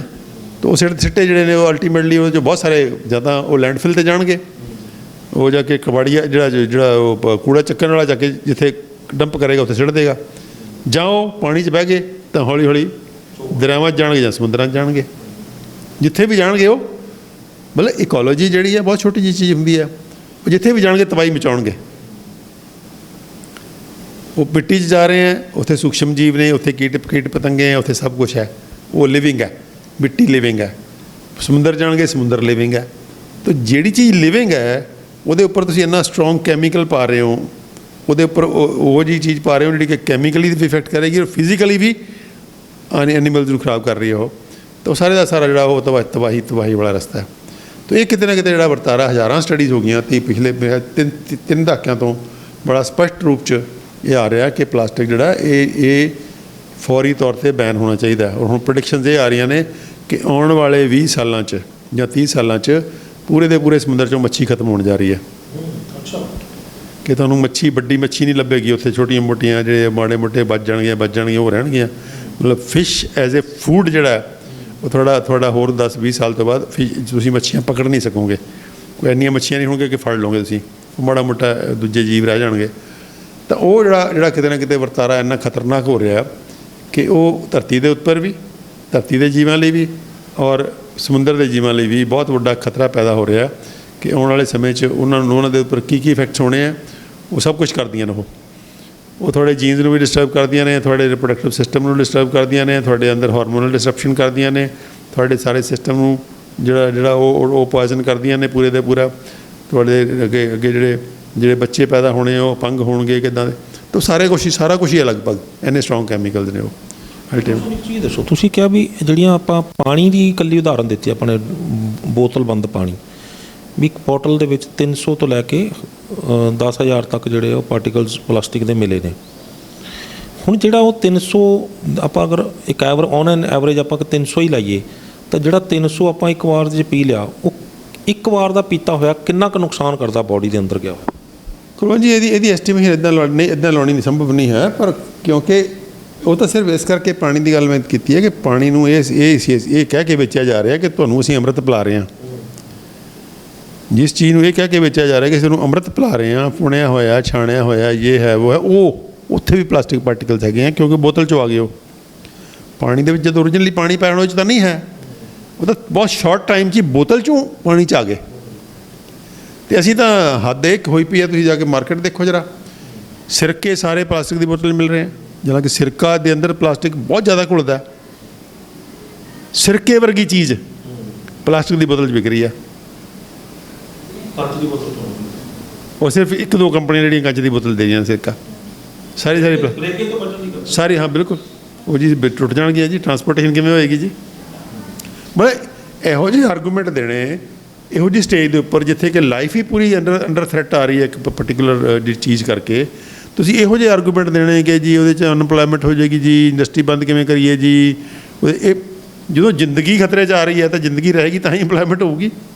ਜੇ ਜ਼ਿੰਦਗੀ ਖਤਮ ਹੋ ਗਈ, ਜੀਵਨ ਹੀ ਖਤਮ ਹੋਣ ਜਾ ਰਿਹਾ, ਇਸ ਹੱਦ ਤੱਕ ਤੁਸੀਂ ਮਤਲਬ ਇੱਦਾਂ ਲੱਗਦਾ ਵੀ ਸਾਰੀ ਮਨੁੱਖਤਾ ਪਾਗਲ ਹੋ ਗਈ ਹੈ। ਵੀ ਮੈਨੂੰ ਜਿੱਦਾਂ ਸਮਝ ਨਹੀਂ ਆ, ਜਿਹਨਾਂ ਲੋਕਾਂ ਨੂੰ ਸਮਝ ਆਓ ਉਹ ਆਪਣੇ ਲਾਲਚ ਪਏ ਹੋਏ। ਹੁਣ ਆਪਾਂ ਇੱਕ ਤਾਂ ਜਿਹੜੇ ਢਾਬਿਆਂ ਦੇ ਉੱਤੇ ਜਿਹੜੇ ਲਿਫਾਫਿਆਂ ਦੇ ਵਿੱਚ ਪਾ ਕੇ ਸਬਜ਼ੀਆਂ ਤੇ ਹੋਰ ਚੀਜ਼ਾਂ ਗਰਮ ਚੀਜ਼ਾਂ, ਇੱਕ ਪਲਾਸਟਿਕ ਦੇ ਵਿੱਚ ਉਹ ਹੁੰਦਾ ਅਤੇ ਇੱਕ ਆਉਂਦਾ ਹੈਗਾ ਫੋਇਲ ਪੇਪਰ ਵੀ ਪਲਾਸਟਿਕ ਦਾ ਹੀ ਇੱਕ ਹਿੱਸਾ ਹੈਗਾ। ਉਹ ਦੋਨੋਂ ਚੀਜ਼ਾਂ ਜਦੋਂ ਗਰਮ ਚੀਜ਼ਾਂ ਪਾ ਕੇ ਆਪਾਂ ਘਰੇ ਲੈ ਕੇ ਆਉਂਦੇ ਹਾਂ ਜਾਂ ਫਿਰ ਮਾਈਕ੍ਰੋਵੇਵ ਦੇ ਵਿੱਚ ਵੀ ਰੱਖ ਕੇ ਪਲਾਸਟਿਕ ਦੇ ਭਾਂਡਿਆਂ ਵਿੱਚ ਗਰਮ ਕਰਦੇ ਹਾਂ, ਉਹਦਾ ਕੀ ਅਸਰ ਹੁੰਦਾ? ਬਹੁਤ ਹੀ ਖਤਰਨਾਕ ਹੁੰਦਾ। ਜੇ ਗਰਮ ਚੀਜ਼, ਹੁਣ ਪਾਣੀ ਦੀ ਬੋਤਲ ਦੇਖੋ ਤੁਸੀਂ, ਪਾਣੀ ਦੀ ਬੋਤਲ ਠੰਡੀ ਹੈ ਨਾ, ਉਹ ਤਾਂ ਗਰਮ ਨਹੀਂ ਕੀਤੀ ਤੁਸੀਂ, ਸ਼ੁੱਧ ਫਿਲਟਰਡ ਪਾਣੀ ਹੈ ਉਹ, ਉਹਦੇ ਜਦੋਂ ਪਾਇਆ ਹੋਣਾ ਉਹਦੇ ਤੋਂ ਕੋਈ ਪਾਰਟੀਕਲ ਨਹੀਂ ਹੋਣਾ। ਕੁਛ ਦਿਨਾਂ 'ਚ ਹੀ ਉਹਦੇ 'ਚ ਇੰਨੇ ਪਾਰਟੀਕਲ ਆ ਗਏ ਬੋਤਲ 'ਚੋਂ ਬਿਨਾਂ ਗਰਮ ਕੀਤੇ। ਅਤੇ ਤੁਸੀਂ ਗਰਮ ਪਾ ਰਹੇ ਹੋ, ਉਬਲਦੀ ਕੋਈ ਚੀਜ਼ ਤੁਸੀਂ ਪਾਓਗੇ, ਚਾਹ ਵੀ ਲੈ ਜਾਂਦੇ ਲੋਕ ਦੇਖੇ ਆ ਪਲਾਸਟਿਕ ਦੇ ਲਿਫਾਫੇ 'ਚ, ਦਾਲ ਸਬਜ਼ੀ ਸਾਰਾ ਕੁਝ। ਜਦੋਂ ਤੁਸੀਂ ਗਰਮ ਚੀਜ਼ ਪਾਓਗੇ ਤਾਂ ਕੁਦਰਤੀ ਗੱਲ ਗਰਮ ਚੀਜ਼ ਤਾਂ ਬਹੁਤ ਜ਼ਿਆਦਾ ਜਾਏਗਾ, ਪਲਾਸਟਿਕ ਨੂੰ ਪਿਘਲ ਜਾਂਦਾ। ਪਲਾਸਟਿਕ ਤਾਂ ਹੀਟ ਸੈਂਸਿਟਿਵ ਹੈ, ਨਾਲ ਦੀ ਨਾਲ ਤੁਸੀਂ ਦੇਖਣਾ ਪਲਾਸਟਿਕ ਨੂੰ ਤੁਸੀਂ ਮਾੜਾ ਜਿਹਾ ਗਰਮ ਪਾਣੀ ਨਰਮ ਹੋ ਜਾਂਦਾ ਬਿਲਕੁਲ ਹੀ। ਤਾਂ ਇਹਦਾ ਮਤਲਬ ਤੁਸੀਂ ਬਹੁਤ ਜਿੰਨੀ ਗਰਮ ਚੀਜ਼ ਪਾਓਗੇ ਉਨੀ ਜ਼ਿਆਦਾ ਉਹਦੇ 'ਚ ਉਹ ਘੁਲੇਗੀ। ਜਿੰਨਾ ਕੋਈ ਕੈਮੀਕਲ ਪਾਓਗੇ, ਜਿਵੇਂ ਸਿਰਕਾ ਫਾਰ ਐਗਜ਼ਾਮਪਲ, ਕੋਈ ਵੀ ਲਿਕੁਇਡ ਹੈ, ਕਿੰਨੇ ਲਿਕੁਇਡ ਨੇ ਜਿਹੜੇ ਤੁਸੀਂ ਉਹਦੇ 'ਚ ਪਾ ਰਹੇ ਹੋ, ਪਲਾਸਟਿਕ ਦੇ ਵਿੱਚ ਸੈਲ ਕਰ ਰਹੇ ਹੋ। ਸਿਰਕਾ ਉਹਦੀ ਐਕਸਟ੍ਰੀਮ ਐਗਜ਼ਾਮਪਲ ਹੈ ਕਿਸੇ ਟਾਈਮ ਤੇ ਇੱਕ ਵਾਰੀ ਇਹ ਵੀ ਪਾਗਲਪਨ ਹੋਇਆ ਸੀਗਾ ਕਿ ਦਾਰੂ ਜਿਹੜੀ ਹੈ ਠੇਕਿਆਂ ਤੇ ਪਲਾਸਟਿਕ ਬੋਤਲਾਂ 'ਚ ਆਉਣ ਲੱਗੀ ਸੀ। ਵੈਸੇ ਪਾਊਚਸ ਹੁਣ ਵੀ ਆਉਂਦੇ ਆ, ਲੇਕਿਨ ਦਾਰੂ ਆਉਣ ਲੱਗੀ ਸੀ। ਫਿਰ ਕਿਸੇ ਸਿਆਣੇ ਬੰਦਿਆਂ ਦਾਰੂ ਵਾਲੇ ਸਿਆਣੇ ਵੀ ਹੁੰਦੇ ਨਾ, ਉਹਨੇ ਰੌਲਾ ਪਾ ਲਿਆ ਵੀ ਇਹ ਕੀ ਤਮਾਸ਼ਾ ਵੀ ਤੁਸੀਂ ਦਾਰੂ ਕਿੱਦਾਂ ਪਲਾਸਟਿਕ ਦੀਆਂ ਬੋਤਲਾਂ ਵੇਚ ਸਕਦੇ ਹੋ, ਦਾਰੂ ਪ੍ਰਤੀ ਮਾਰਨਾ ਸਾਨੂੰ। ਤਾਂ ਉਹਨਾਂ ਨੇ ਫਿਰ ਉਹ ਬੰਦ ਹੋ ਗਈਆਂ। ਮਤਲਬ ਮੈਨੂੰ ਅੱਜ ਵੀ ਯਾਦ ਹੈ ਵਿੱਚ ਕਾਫੀ ਲੰਬਾ ਸਮਾਂ ਉਹ ਦਾਰੂ ਦੀਆਂ ਬੋਤਲਾਂ 'ਚ ਨਾ ਬਾਟਲ 'ਚ 16 ਨੰਬਰ 1 ਇਹ ਉਹ ਸਾਰੀਆਂ ਮੈਨੂੰ ਯਾਦ ਹੈ ਅੱਜ ਵੀ ਉਹ ਦੇਸੀ ਗੁਲਾਬ ਵਾਲੀਆਂ ਵੀ ਹਾਂ ਪਲਾਸਟਿਕ ਦੀਆਂ ਬੋਤਲਾਂ 'ਚ ਆਉਣ ਲੱਗ ਗਈਆਂ ਸੀ। ਪਰ ਬਾਅਦ 'ਚ ਰੌਲਾ ਪੈ ਗਿਆ। ਜਦੋਂ ਰੌਲਾ ਪਿਆ ਤਾਂ ਫਿਰ ਉਹਨਾਂ ਨੇ ਉਹ ਪਲਾਸਟਿਕ ਬੋਤਲਾਂ ਵਿਡਰਾ ਕਰ ਲਈਆਂ। ਸਰਕਾਰ ਨੂੰ ਸ਼ਰਾਬੀਆਂ ਦੀ ਸਿਹਤ ਦਾ ਪੂਰਾ ਖਿਆਲ ਹੈਗਾ, ਇਹ ਧਿਆਨ ਰੱਖਣਾ। ਲੇਕਿਨ ਸਿਰਕਾ ਜਿਹੜਾ ਸ਼ਰਾਬ ਦਾ ਵੀ ਬਾਪ ਹੈ। ਸਿਰਕਾ ਤਾਂ ਸ਼ਰਾਬ ਤੋਂ ਅਗਲੀ ਸਟੇਜ ਹੈ। ਸਿਰਕੇ 'ਚ ਕਿਉਂ ਨਹੀਂ ਘੁਲੇਗੀ? ਸਿਰਕਾ ਤਾਂ ਬਹੁਤ ਹੀ ਘੁਲਦਾ। ਤਾਂ ਸਿਰਕਾ ਤੁਸੀਂ ਅੱਜ ਵੀ ਪਲਾਸਟਿਕ ਦੀ ਬੋਤਲ 'ਚ ਵੇਚ ਰਹੇ ਹੋ, ਕਿਉਂਕਿ ਉੱਥੇ ਰੌਲਾ ਪਾਉਣ ਵਾਲਾ ਕੋਈ ਨਹੀਂ ਹੈ। ਅੱਜ ਤੁਸੀਂ ਜਾ ਕੇ ਜਿੱਥੇ ਤੁਸੀਂ ਹੁਣ ਜਾਓਗੇ ਦੁਕਾਨ 'ਤੇ ਜਿਹਨੂੰ ਮਰਜ਼ੀ ਪੁੱਛ ਲਿਓ, ਸਿਰਕਾ ਤੁਹਾਨੂੰ ਪਲਾਸਟਿਕ ਦੀ ਬੋਤਲ ਫੜਾਊਗਾ। ਸਭ ਤੋਂ ਡੇਂਜਰਸ ਹਾਂ, ਡੇਂਜਰਸ ਸਭ ਤੋਂ ਡੇਂਜਰਸ ਹੈ। ਫਿਰ ਤੁਸੀਂ ਦਹੀਂ ਪਲਾਸਟਿਕ ਦੀਆਂ ਬੋਤਲਾਂ 'ਚ ਪਾ ਰਹੇ ਹੋ। ਦਹੀਂ ਖੱਟੀ ਚੀਜ਼ ਜਿਹੜੀ ਪਲਾਸਟਿਕ ਜ਼ਿਆਦਾ ਖਪਤ ਨੈਚੁਰਲੀ ਕੋਈ ਵੀ ਕੈਮੀਕਲ ਹੋਏਗਾ, ਖੱਟਾ ਹੋਏਗਾ, ਚਾਹੇ ਐਸਿਡਿਕ ਹੋਏਗਾ ਜਾਂ ਅਲਕਲਾਈਨ ਹੋਏਗਾ, ਉਹ ਜ਼ਿਆਦਾ ਘੁਲੇਗਾ। ਦਹੀਂ ਤੁਸੀਂ ਪਲਾਸਟਿਕ ਦੇ ਲਿਫਾਫਿਆਂ 'ਚ ਪਾ ਕੇ ਵੇਚ ਰਹੇ ਹੋ, ਦੁੱਧ ਪਲਾਸਟਿਕ ਦੇ ਲਿਫਾਫਿਆਂ 'ਚ ਪਾ ਕੇ ਵੇਚ ਰਹੇ ਹੋ, ਠੀਕ ਹੈ ਨਾ। ਹਲਵਾਈਆਂ ਦੀ ਦੁਕਾਨ 'ਤੇ ਲਿਕੁਇਡ ਪਲਾਸਟਿਕ ਦੀਆਂ ਬੋਤਲਾਂ 'ਚ ਬਹੁਤ ਸਾਰੇ ਵਿਕਦੇ ਆ, ਦਾਲਾਂ ਸਬਜ਼ੀਆਂ ਸਾਰੇ। ਤਾਂ ਕਿਤੇ ਨਾ ਕਿਤੇ ਇਹ ਬਹੁਤ ਖਤਰਨਾਕ ਵਰਤਾਰਾ। ਔਰ ਦੇਖੋ ਜਿਹੜਾ ਨਾ ਕਿੰਨਾ ਸੌਖਾ ਕੰਮ ਹੈ ਇਹਦਾ ਕੁਝ ਵੀ ਨਹੀਂ ਹੈ। ਜਿਸ ਚੀਜ਼ ਨੂੰ ਤੁਸੀਂ ਇੰਨਾ ਸੌਖਾ ਕੰਟਰੋਲ ਕਰ ਸਕਦੇ ਹੋ ਕਿ ਤੁਸੀਂ ਜੇ ਅੱਜ ਲਿਫਾਫੇ ਬੰਦ ਕਰਤੇ ਜਾਣ, ਅੱਜ ਡਿਸਪੋਜ਼ੇਬਲ ਕੌਲੀਆਂ ਪਲੇਟਾਂ ਬੰਦ ਕਰਤੇ ਜਾਣ, ਕੀ ਕੰਮ ਨਹੀਂ ਚੱਲੇਗਾ? ਕੁਝ ਵੀ ਨਹੀਂ ਖੜਦਾ ਉਹਦੇ ਬਿਨਾਂ। ਪੱਤਲਾਂ ਦੇ ਉੱਤੇ ਦਿੰਦੇ ਸੀ, ਪੱਤਿਆਂ ਦੇ ਉੱਤੇ ਪਾ ਕੇ। ਪੰਜਾਬ ਦੇ ਅੰਦਰ ਗੁਰਦੁਆਰਿਆਂ ਦੇ ਅੰਦਰ ਜਿਹੜੀ ਉਹਦਾ ਸਾਡੇ ਕਲਚਰ ਦਾ ਪਾਰਟ ਰਿਹਾ, ਜਿਹੜੀ ਉਹ ਜਿਹਨੂੰ ਅਸੀਂ ਕਹਿੰਦੇ ਸੀ, ਉਹ ਕੀ ਕਹਿੰਦੇ ਸੀ ਉਹਨੂੰ, ਉਹਦਾ ਸਪੈਸ਼ਲ ਨਾਮ ਹੁੰਦਾ ਸੀ। ਗੁਰਦੁਆਰਿਆਂ ਨੂੰ ਲਿਆਉਣੀ ਆ ਸਾਰੇ ਗਲਾਸ ਕੌਲੀਆਂ ਥਾਲੀਆਂ ਗੁਰਦੁਆਰੇ 'ਚ ਰੱਖੀਆਂ ਹੁੰਦੀਆਂ ਸੀਗੀਆਂ। ਉਹਨੇ ਨੰਬਰ 'ਚ ਜਿੰਨੇ ਵੀ ਮੈਕਸੀਮਮ ਪਿੰਡ 'ਚ ਫੰਕਸ਼ਨ ਹੋਣਾ ਹੁੰਦਾ ਸੀਗਾ, ਉਹਨੇ ਥਾਲੀਆਂ ਗਲਾਸ ਕੌਲੀਆਂ ਜਾਂਦੀਆਂ ਸੀਗੀਆਂ ਹਰ ਥਾਂ 'ਤੇ। ਗੁਰਦੁਆਰਾ ਸਾਹਿਬ ਤੋਂ ਲੈ ਕੇ ਉਹ ਲਾਉਂਦੇ ਸੀ, ਉੱਦਾਂ ਇਹਨੂੰ ਵਾਪਸ ਕਰਦੇ ਸੀ। ਸਿਰਫ ਇਸ ਕਰਕੇ ਵੀ ਧੋਣੀਆਂ ਨਾ ਪੈਣ, ਇਸ ਕਰਕੇ ਅਸੀਂ ਰੈਡੀਮੇਡ ਗਲਾਸ ਰੱਖੇ ਹੋਏ ਆ। ਪਾਣੀ ਲਈ ਗਲਾਸ ਵੀ ਡਿਸਪੋਜ਼ੇਬਲ ਹੈ ਜੀ, ਬੋਤਲਾਂ ਜਿਹੜੀਆਂ ਕੌਲੀਆਂ ਵੀ ਡਿਸਪੋਜ਼ੇਬਲ ਨੇ, ਚਮਚੇ ਵੀ ਡਿਸਪੋਜ਼ੇਬਲ ਨੇ, ਪਲੇਟਾਂ ਵੀ ਹਰ ਚੀਜ਼ ਡਿਸਪੋਜ਼ੇਬਲ ਹੈ। ਉਹ ਲਾ ਕੇ ਤੁਸੀਂ ਕਿਤੇ ਲੰਗਰ ਲਾ ਦਿਓ, ਮੁੜ ਕੇ ਉੱਥੇ ਸੀਨ ਦੇਖੋ ਜਾ ਕੇ ਕੀ ਬਣਿਆ ਹੁੰਦਾ, ਠੀਕ ਹੈ ਨਾ। ਤਾਂ ਇਹ ਸਾਰਾ ਜਿਵੇਂ ਜਿਹੜੇ ਪਾਗਲਾਂ ਦਾ ਵਰਤਾਰਾ। ਮੈਂ ਵੀ ਜਿੱਦਾਂ ਮਾਨਸਿਕ ਤੌਰ 'ਤੇ ਬੰਦਾ ਵਿਚਲਿਤ ਹੋ ਜਾਂਦਾ ਵੀ ਤੁਸੀਂ ਸੋਚ ਹੀ ਨਹੀਂ ਰਹੇ ਤੁਸੀਂ ਕਰ ਕੀ ਰਹੇ ਹੋ। ਤਾਂ ਇਹ ਜਿਹੜਾ ਸਰਕਾਰ ਨੇ ਕੀਤਾ ਬਹੁਤ ਹੀ ਜੀ ਆਇਆਂ ਸਟੈਪ ਹੈ। ਵੈਸੇ ਬਹੁਤ ਵਾਰੀ ਪਹਿਲਾਂ ਹੋ ਚੁੱਕਿਆ। ਹਰ ਵਾਰੀ ਕੁਛ ਨਾ ਕੁਛ ਉਹ ਜਾ ਕੇ ਉਹ ਧਰਨੇ ਮਾਰ ਦਿੰਦੇ ਆ, ਡੈਮੋਸਟ੍ਰੇਸ਼ਨ ਕਰ ਦਿੰਦੇ ਵੀ ਸਾਡੀ ਇੰਡਸਟਰੀ ਫੇਲ ਹੋ ਜਾਊ ਜੀ, ਅਸੀਂ ਕਿੱਥੇ ਜਾਈਏ ਜੀ, ਇਹ ਜੀ ਉਹ ਜੀ, ਉਹ ਫਿਰ ਵਿਡਰਾ ਹੋ ਜਾਂਦਾ। ਅਤੇ ਬੜੀ ਵਾਰੀ ਪਹਿਲਾਂ ਵੀ ਹੋ ਚੁੱਕਿਆ। ਲੇਕਿਨ ਹੁਣ ਕਿਉਂਕਿ ਉੱਤੋਂ ਪ੍ਰੈਸ਼ਰ ਬਹੁਤ ਹੈ, ਕਿਉਂਕਿ ਉੱਤੋਂ ਸਾਰੀਆਂ ਰਿਪੋਰਟਾਂ ਜਾ ਚੁੱਕੀਆਂ ਨੇ ਕਿ ਵੀ ਜੇ ਤੁਸੀਂ ਇਹ ਨਾ ਹਟੇ ਤਾਂ ਇਹਦੇ ਜਿਹੜੇ ਸਿੱਟੇ ਨਿਕਲਣਗੇ ਵੱਡੇ, ਕਿ ਭਿਅੰਕਰ ਨਿਕਲਣਗੇ, ਕਿ ਉਹ ਫਿਰ ਤੁਸੀਂ ਉਹਨੂੰ ਵਾਪਸ ਵੀ ਨਹੀਂ ਕਰ ਸਕੋਗੇ। ਹੁਣ ਇਹ ਪ੍ਰੈਡਿਕਸ਼ਨਸ ਹੋ ਰਹੀਆਂ ਨੇ ਕਿ ਜੇ ਤੁਸੀਂ ਪਲਾਸਟਿਕ ਨੂੰ ਨਾ ਰੋਕਿਆ ਤਾਂ ਪਲਾਸਟਿਕ ਪੋਲਿਊਸ਼ਨ ਸਮੁੰਦਰ ਦੀ ਇਰਰਿਵਰਸੀਬਲ ਹੋ ਜਾਣੀ ਹੈ। ਕਿਉਂਕਿ ਤੁਸੀਂ ਸਮੁੰਦਰ ਨੂੰ ਕਿਵੇਂ ਸਾਫ਼ ਕਰੋਗੇ? ਧਰਤੀ 'ਚੋਂ ਤਾਂ ਤੁਸੀਂ ਜਿੱਥੇ ਜੀ ਕਿਸੇ ਖੇਤੀ ਕਰ ਰਿਹਾ ਕੋਈ ਕਿਸਾਨ ਨੂੰ ਕਹੋਗੇ ਉਹਦੇ ਪਲਾਸਟਿਕ ਦੇ ਲਿਫਾਫੇ ਚੁਣ ਕੇ ਭਾਈ ਵੱਖਰੇ ਰੱਖ ਲੈ, ਲੇਕਿਨ ਤੁਸੀਂ ਸਮੁੰਦਰ 'ਚੋਂ ਕਿਵੇਂ ਕੱਢੋਗੇ? ਅਤੇ ਸਮੁੰਦਰ ਦੇ ਜੀਵਾਂ ਨੂੰ ਕਿਵੇਂ ਬਚਾਓਗੇ? ਸਮੁੰਦਰ ਦੀ ਤਾਂ ਆਪਣੀ ਦੁਨੀਆ ਵਿਚਾਰੇ। ਅੱਜ ਵੀ ਹੁਣ ਵੀ ਵਿੱਚ ਤੁਸੀਂ ਜਾਓਗੇ ਕਿਤੇ ਗੂਗਲ 'ਤੇ ਨਾ, ਤੁਹਾਨੂੰ ਇਹੋ ਜਿਹੇ ਬੰਦੇ ਮਿਲ ਜਾਣਗੇ ਜਿਹੜੇ ਸਮੁੰਦਰ ਸਾਫ਼ ਕਰ ਰਹੇ ਆ। ਉਹ ਚਿੜੀ ਵਾਂਗੂ ਨਾ, ਉਹਦੀ ਚਿੜੀ ਕਹਿੰਦੀ ਸੀ ਮੈਂ ਤਾਂ ਅੱਗ ਬੁਝਾਉਣੀ ਆ। ਉਹ ਵਿਚਾਰੇ ਇਹੋ ਜਿਹੇ ਲੋਕ ਨੇ ਜਿਨ੍ਹਾਂ ਨੇ ਮਿਸ਼ਨ ਬਣਾਇਆ ਹੋਇਆ, ਜਿਹੜੇ ਸਮੁੰਦਰ ਦੇ ਉੱਪਰ ਤੈਰਨ ਲੱਗ ਜਾਂਦੀਆਂ ਚੀਜ਼ਾਂ, ਉਹਨਾਂ ਨੂੰ ਉਹ ਫੜ ਕੇ ਅਤੇ ਉਹਦੇ ਨਾਲ ਸਪੈਸ਼ਲ ਬਣਾ ਲਈਆਂ ਆਪਣੇ ਤਰੀਕੇ ਬਣਾ ਲਏ ਆ। ਜਿੱਦਾਂ ਲੋਕ ਫਿਸ਼ਿੰਗ ਕਰਦੇ ਆ, ਉੱਦਾਂ ਪਲਾਸਟਿਕ ਦੀ ਚੀਜ਼ਾਂ ਦੀ ਫਿਸ਼ਿੰਗ ਕਰ ਰਹੇ ਆ ਅਤੇ ਉਹ 'ਚੋਂ ਕੱਢਦੇ ਆ। ਉਹ ਵਿਚਾਰੇ ਹੁਣੇ ਤੋਂ ਲੱਗੇ ਹੋਏ ਆ। ਹਾਲਾਂਕਿ ਉਹਨਾਂ ਦੀ ਐਫਰਟਸ ਦਾ ਕਿੰਨਾ ਕੁ ਅਸਰ ਹੋਏਗਾ ਤੁਸੀਂ ਇਮੈਜਿਨ ਕਰ ਸਕਦੇ ਆ। ਆਪਾਂ ਸਮੁੰਦਰ ਹਾਂ ਸਿੰਬਾਲਿਕ ਕਿਸਮ ਦਾ ਕਿ ਵੀ ਭਾਈ ਇਹਦੀ ਲੋੜ ਹੈ। ਤਾਂ ਉਹ ਕਿਤੇ ਨਾ ਕਿਤੇ ਜਿਹੜਾ ਹੈਗਾ ਇਹ ਬਹੁਤ ਲੋੜ ਹੈ, ਕਿਉਂਕਿ ਸਾਡੇ ਸ਼ਹਿਰਾਂ ਦੇ ਅੰਦਰ ਔਰ ਸਾਡੇ ਪਿੰਡਾਂ ਕਸਬਿਆਂ ਤੱਕ ਜਿਹੜਾ ਸਾਰਾ ਪਲਾਸਟਿਕ ਪੋਲਿਊਸ਼ਨ ਜਿਹੜੀ ਹੈ ਉਹ ਹੱਦ ਦਰਜੇ ਦੀ ਜਿਹੜੀ ਹੈ ਉਹ ਹੋ ਚੁੱਕੀ ਹੈ। ਔਰ ਉਹ ਪਲਾਸਟਿਕ ਪੋਲਿਊਸ਼ਨ ਇੱਕ ਗੱਲ ਜਿਹੜੀ ਆਪਾਂ ਸਮਝ ਲਈਏ ਇੱਥੇ, ਮੇਰੇ ਖਿਆਲ 'ਚ ਦੋਸਤਾਂ ਨੂੰ ਨਾਲ ਗੱਲ ਸਾਂਝੀ ਕਰਨੀ ਬਹੁਤ ਜ਼ਰੂਰੀ ਹੈ ਕਿ ਕੋਈ ਵੀ ਚੀਜ਼ ਜਿਹੜੀ ਨੁਕਸਾਨਦੇਹ ਹੈ, ਜ਼ਹਿਰੀਲੀ ਹੈ, ਜ਼ਹਿਰ ਹੈ, ਉਹਦੇ ਬਾਰੇ ਪਹਿਲਾਂ ਇਹ ਸੋਚੋ ਵੀ ਇਹਦੀ ਲਾਈਫ ਕਿੰਨੀ ਹੈ। ਇਹ ਬਾਇਓਡਿਗ੍ਰੇਡੇਬਲ ਉਹਨੂੰ ਅੰਗਰੇਜ਼ੀ 'ਚ ਕਹਿੰਦੇ ਬਾਇਓਡਿਗ੍ਰੇਡੇਬਲ, ਯਾਨੀ ਗਲਣਸ਼ੀਲ ਹੈ ਕਿ ਨਹੀਂ ਹੈ, ਜਲਦੀ ਜਲਦੀ ਗਲ ਜਾਂਦੀ ਕਿ ਨਹੀਂ ਗਲ ਜਾਂਦੀ। ਜੇ ਤਾਂ ਜਲਦੀ ਜਲਦੀ ਗਲ ਜਾਂਦੀ ਹੈ ਤਾਂ ਕੋਈ ਗੱਲ ਨਹੀਂ, ਫਿਰ ਬਹੁਤੀ ਗੰਭੀਰ ਗੱਲ ਨਹੀਂ ਹੈ। ਮੰਨ ਲਓ ਅੱਕ ਹੈ, ਅੱਕ ਬਹੁਤ ਜ਼ਹਿਰੀਲਾ ਹੈ, ਜੇ ਬੰਦਾ ਖਾ ਲੇ ਤਾਂ ਮਰ ਜਾਂਦਾ। ਧਤੂਰਾ ਹੈ ਅੱਕ ਤੋਂ ਵੀ ਅੱਗੇ, ਧਤੂਰਾ ਦਾ ਬੰਦਾ ਇਹਨੂੰ ਮਾਰ ਦਿੰਦਾ ਬਿਲਕੁਲ ਹੀ। ਬੰਦੇ ਸੁਸਾਈਡ ਕਰਨ ਲਈ ਵੀ ਧਤੂਰਾ ਖਾਂਦੇ ਆ, ਲੇਕਿਨ ਧਤੂਰੇ ਨੂੰ ਤੁਸੀਂ ਮਿੱਟੀ 'ਚ ਦੱਬ ਦਿਓ ਅਤੇ ਮੁੜ ਕੇ 3 ਮਹੀਨੇ ਬਾਅਦ ਉਹਨੂੰ ਕਹੋ ਵੀ ਕਿੱਥੇ ਆ ਤੂੰ, ਗਿਆ ਉਹਦਾ ਜ਼ਹਿਰ ਜ਼ੂਰ ਸਭ ਖਤਮ। ਕੋਈ ਧਰਤੀ 'ਚ ਇੰਨੀ ਸ਼ਕਤੀ ਹੈ ਕਿ ਵੱਡੇ ਤੋਂ ਵੱਡੇ ਜਿਹੜਾ ਇੱਦਾਂ ਦਾ ਜ਼ਹਿਰ ਹੈ, ਕੁਦਰਤੀ ਜ਼ਹਿਰ ਹੈ, ਉਹਨੂੰ ਉਹ ਖਤਮ ਕਰ ਸਕਦੀ ਹੈ। ਲੇਕਿਨ ਜਿਹੜਾ ਮੈਨਮੇਡ ਜ਼ਹਿਰ ਹੈ, ਕੁਦਰਤ ਕੋਲ ਉਹਦਾ ਮੈਕੈਨਿਜ਼ਮ ਹੀ ਨਹੀਂ ਹੈ, ਕੁਦਰਤ ਕੋਲ ਉਹਦੇ ਸਾਧਨ ਹੀ ਨਹੀਂ ਹੈ, ਕੁਦਰਤ ਕੋਲ ਤਰੀਕਾ ਹੀ ਕੋਈ ਨਹੀਂ ਹੈ। ਹੁਣ ਕਰ ਰਹੇ ਹਾਂ ਸਾਇੰਟਿਸਟ ਕੋਸ਼ਿਸ਼, ਇਹੋ ਜਿਹੀ ਕੋਸ਼ਿਸ਼ ਕਰ ਰਹੇ ਹਾਂ ਵੀ ਇਹੋ ਜਿਹਾ ਬੈਕਟੀਰੀਆ ਬਣਾ ਲਈਏ ਅਸੀਂ ਜਿਹੜਾ ਪਲਾਸਟਿਕ ਨੂੰ ਘੋਲ ਦੇਵੇ, ਡਿਜ਼ੋਲਵ ਕਰ ਦੇਵੇ। ਪਰ ਉਹ ਕੀ ਪਲਾਸਟਿਕ ਨੂੰ ਕੈਮੀਕਲੀ ਖਤਮ ਕਰ ਲਏਗਾ ਉਹ? ਮਤਲਬ ਤੁਸੀਂ ਘੋਲ ਵੀ ਲਿਆ ਪਲਾਸਟਿਕ, ਵੱਡੇ ਪੀਸਿਸ ਨੂੰ ਛੋਟੇ ਪੀਸਿਸ 'ਚ ਕਨਵਰਟ ਕਰ ਲਿਆ, ਅਤੇ ਫਿਰ ਉਹਦਾ ਜਿਹੜੇ ਮਾਈਕਰੋ ਪਲਾਸਟਿਕ ਹੈ ਉਹਦੇ ਜਿਹੜੇ ਇਫੈਕਟ ਹੋਣਗੇ ਉਹ ਕੀ ਉਹ ਵੀ ਖਤਮ ਹੋ ਜਾਣਗੇ? ਇਹ ਡਾਊਟਫੁਲ ਹੈ। ਪਲਾਸਟਿਕ ਦੀਆਂ ਸੜਕਾਂ ਬਣਾਉਣ ਦੀ ਵੀ ਗੱਲ ਚੱਲ ਰਹੀ ਉਹ ਕਿੰਨਾ ਕਰੇ ਹੋ, ਕਿੰਨਾ ਕਰ ਲਓਗੇ ਉਹਦਾ? ਪਲਾਸਟਿਕ ਸੜਕਾਂ ਕਿੰਨਾ ਕੁ ਆ ਜਾਏਗਾ, ਕਿੰਨੇ % ਆ ਜਾਏਗਾ? ਉਹ ਇੱਕ ਧੋਖਾ ਹੁੰਦਾ। ਜਿੱਦਾਂ ਇਹ ਕਹਿ ਰਹੇ ਹੈ ਵੀ ਅਸੀਂ ਜੀ ਥਰਮਲ ਪਾਵਰ ਪਲਾਂਟ ਦੀ ਸਵਾਹ ਤੋਂ ਇੱਟਾਂ ਬਣਾਵਾਂਗੇ। ਬੜਾ ਇਹਨਾਂ ਨੇ ਭੱਠਿਆਂ ਵਾਲਿਆਂ ਨੂੰ ਮਜਬੂਰ ਕੀਤਾ ਵੀ ਤੁਸੀਂ ਜੀ ਚੱਕੋ ਇਹਨਾਂ ਨੂੰ, ਸਵਾਹ ਨੂੰ ਚੱਕੋ। ਉਹ ਨਹੀਂ ਚੱਕਦੇ, ਉਹ ਅੜ ਜਾਂਦੇ ਹੈ। ਫਿਰ ਉਹ ਮਜਬੂਰੀ 'ਚ ਮਾੜਾ ਮੋਟਾ ਚੱਕਦੇ ਹੈ। ਉਹਨਾਂ ਦੇ ਬੰਦੇ ਚਲਾਤੀ ਵੀ ਇੰਨੇ % ਤੁਸੀਂ ਸਵਾਹ ਪਾਉਣੀ ਜ਼ਰੂਰੀ ਹੈ। ਸਾਰਾ ਕੁਝ ਜੇ ਤੁਹਾਡੀ ਗੱਲ ਸਾਰੀ ਲਾਗੂ ਵੀ ਹੋ ਜਾਵੇ ਤਾਂ ਕੀ ਸਾਰੀ ਦੀ ਸਾਰੀ ਸਵਾਹ ਗਿੱਟਾਂ 'ਚ ਪੈ ਜਾਏਗੀ? ਨਹੀਂ ਪੈਂਦੀ। ਤੁਸੀਂ ਚੌਥਾ ਹਿੱਸਾ ਪਾ ਲਓਗੇ, ਪੰਜਵਾਂ ਹਿੱਸਾ ਪਾ ਲਓਗੇ, ਫਿਰ ਵੀ 70% 75% ਫਿਰ ਉਹ ਹਵਾ 'ਚ ਪਾਣੀ 'ਚ ਹੀ ਜਾਏਗੀ। ਸੋ ਕੁਛ ਚੀਜ਼ਾਂ ਨੇ ਜਿਹੜੀਆਂ ਜਦੋਂ ਤੁਸੀਂ ਪ੍ਰੋਡਿਊਸ ਕਰ ਦਿੰਦੇ ਹੋ ਤਾਂ ਜਿਹੜੀ ਆਪਾਂ ਗੱਲ ਕਰ ਰਹੇ ਸੀਗੇ ਕਿ ਕੀ ਉਹ ਬਾਇਓਡਿਗ੍ਰੇਡੇਬਲ ਹੈ ਜਾਂ ਨਹੀਂ ਹੈ, ਇਸ ਗੱਲ ਨੂੰ ਸਮਝਣਾ ਬਹੁਤ ਜ਼ਰੂਰੀ ਹੈ। ਗਲਣਸ਼ੀਲ ਹੈ ਜਾਂ ਨਹੀਂ ਹੈ? ਜੇ ਉਹ ਗਲਣਸ਼ੀਲ ਹੈ ਤਾਂ ਕੋਈ ਗੱਲ ਨਹੀਂ ਚਿੰਤਾ ਵਾਲੀ, ਜੇ ਉਹ ਗਲਣਸ਼ੀਲ ਹੈ ਤਾਂ ਬਹੁਤ ਹੀ ਚਿੰਤਾ ਦਾ ਵਿਸ਼ਾ ਹੈ। ਅਤੇ ਫਿਰ ਗਲਣਸ਼ੀਲ ਕਿੰਨੇ ਚਿਰ 'ਚ ਹੈ? ਉਦਾਹਰਨ ਦੇ ਤੌਰ 'ਤੇ DDT ਇੱਕ ਇਹੋ ਜਿਹੀ ਚੀਜ਼ ਸੀ ਜਿਹਦੀ ਬਹੁਤ ਸਟੱਡੀ ਹੋਈ ਹੈ, ਅਤੇ DDT ਦੀ ਹਾਫ ਲਾਈਫ ਜਿਹੜੀ ਹੈ ਉਹ 50 ਸਾਲ ਸੀ। ਜਿਹੜੀ DDT ਹਰ ਸਾਲ ਛਿੜਕਦੇ ਰਹੇ ਹਾਂ ਬੜੇ ਚੌੜੇ ਹੋ ਕੇ, ਉਹਦੀ 50 ਸਾਲ ਹਾਫ ਲਾਈਫ ਸੀ, ਯਾਨੀ ਕਿ 100 ਸਾਲ ਹੋਈ ਟੋਟਲ। ਉਹ ਅੱਜ ਤੱਕ ਵੀ DDT ਪੋਜ਼ੀਟਿਵ ਆਉਂਦੀ ਹੈ। ਉਹਨੂੰ ਮੇਰੇ 30 ਸਾਲ ਤਾਂ ਹੋ ਗਏ ਬੈਨ ਲੱਗੀ ਨੂੰ।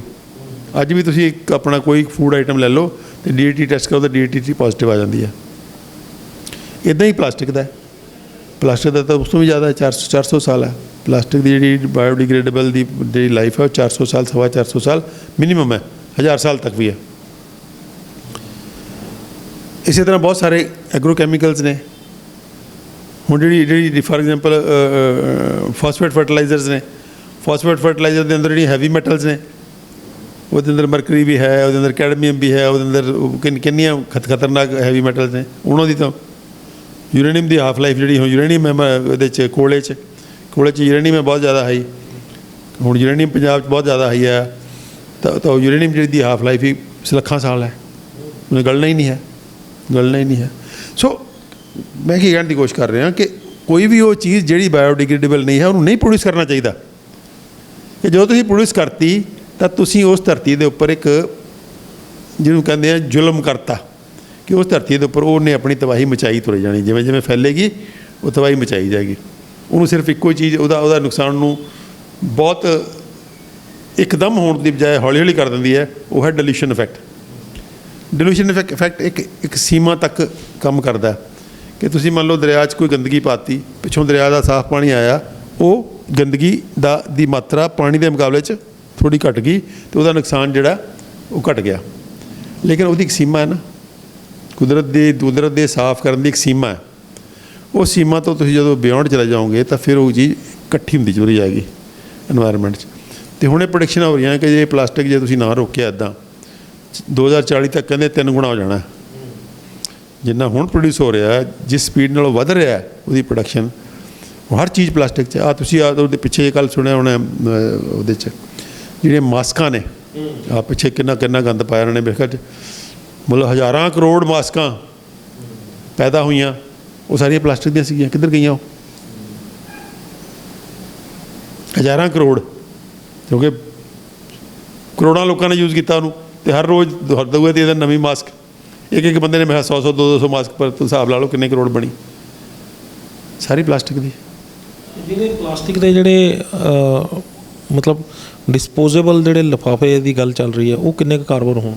ਬਿਲਕੁਲ ਡਿਸਪੋਜ਼ੇਬਲ ਲਿਫਾਫੇ ਤਾਂ ਬਹੁਤ ਹੀ ਵੱਡਾ ਪਾਪ ਹੈ ਕਿਉਂਕਿ ਉਹਦੀ ਲੋੜ ਹੀ ਕੋਈ ਨਹੀਂ ਹੈ, ਉਹਦੇ ਬਿਨਾਂ ਤੁਸੀਂ ਬਿਲਕੁਲ ਸਾਰ ਸਕਦੇ ਹੋ। ਤੁਹਾਡੀ ਕੀ ਮਜਬੂਰੀ ਹੈ ਪਲਾਸਟਿਕ ਦੇ ਲਿਫਾਫੇ ਵਰਤੋਂ ਦੀ? ਝੋਲੇ ਚੱਕੋ ਆਪਣੇ,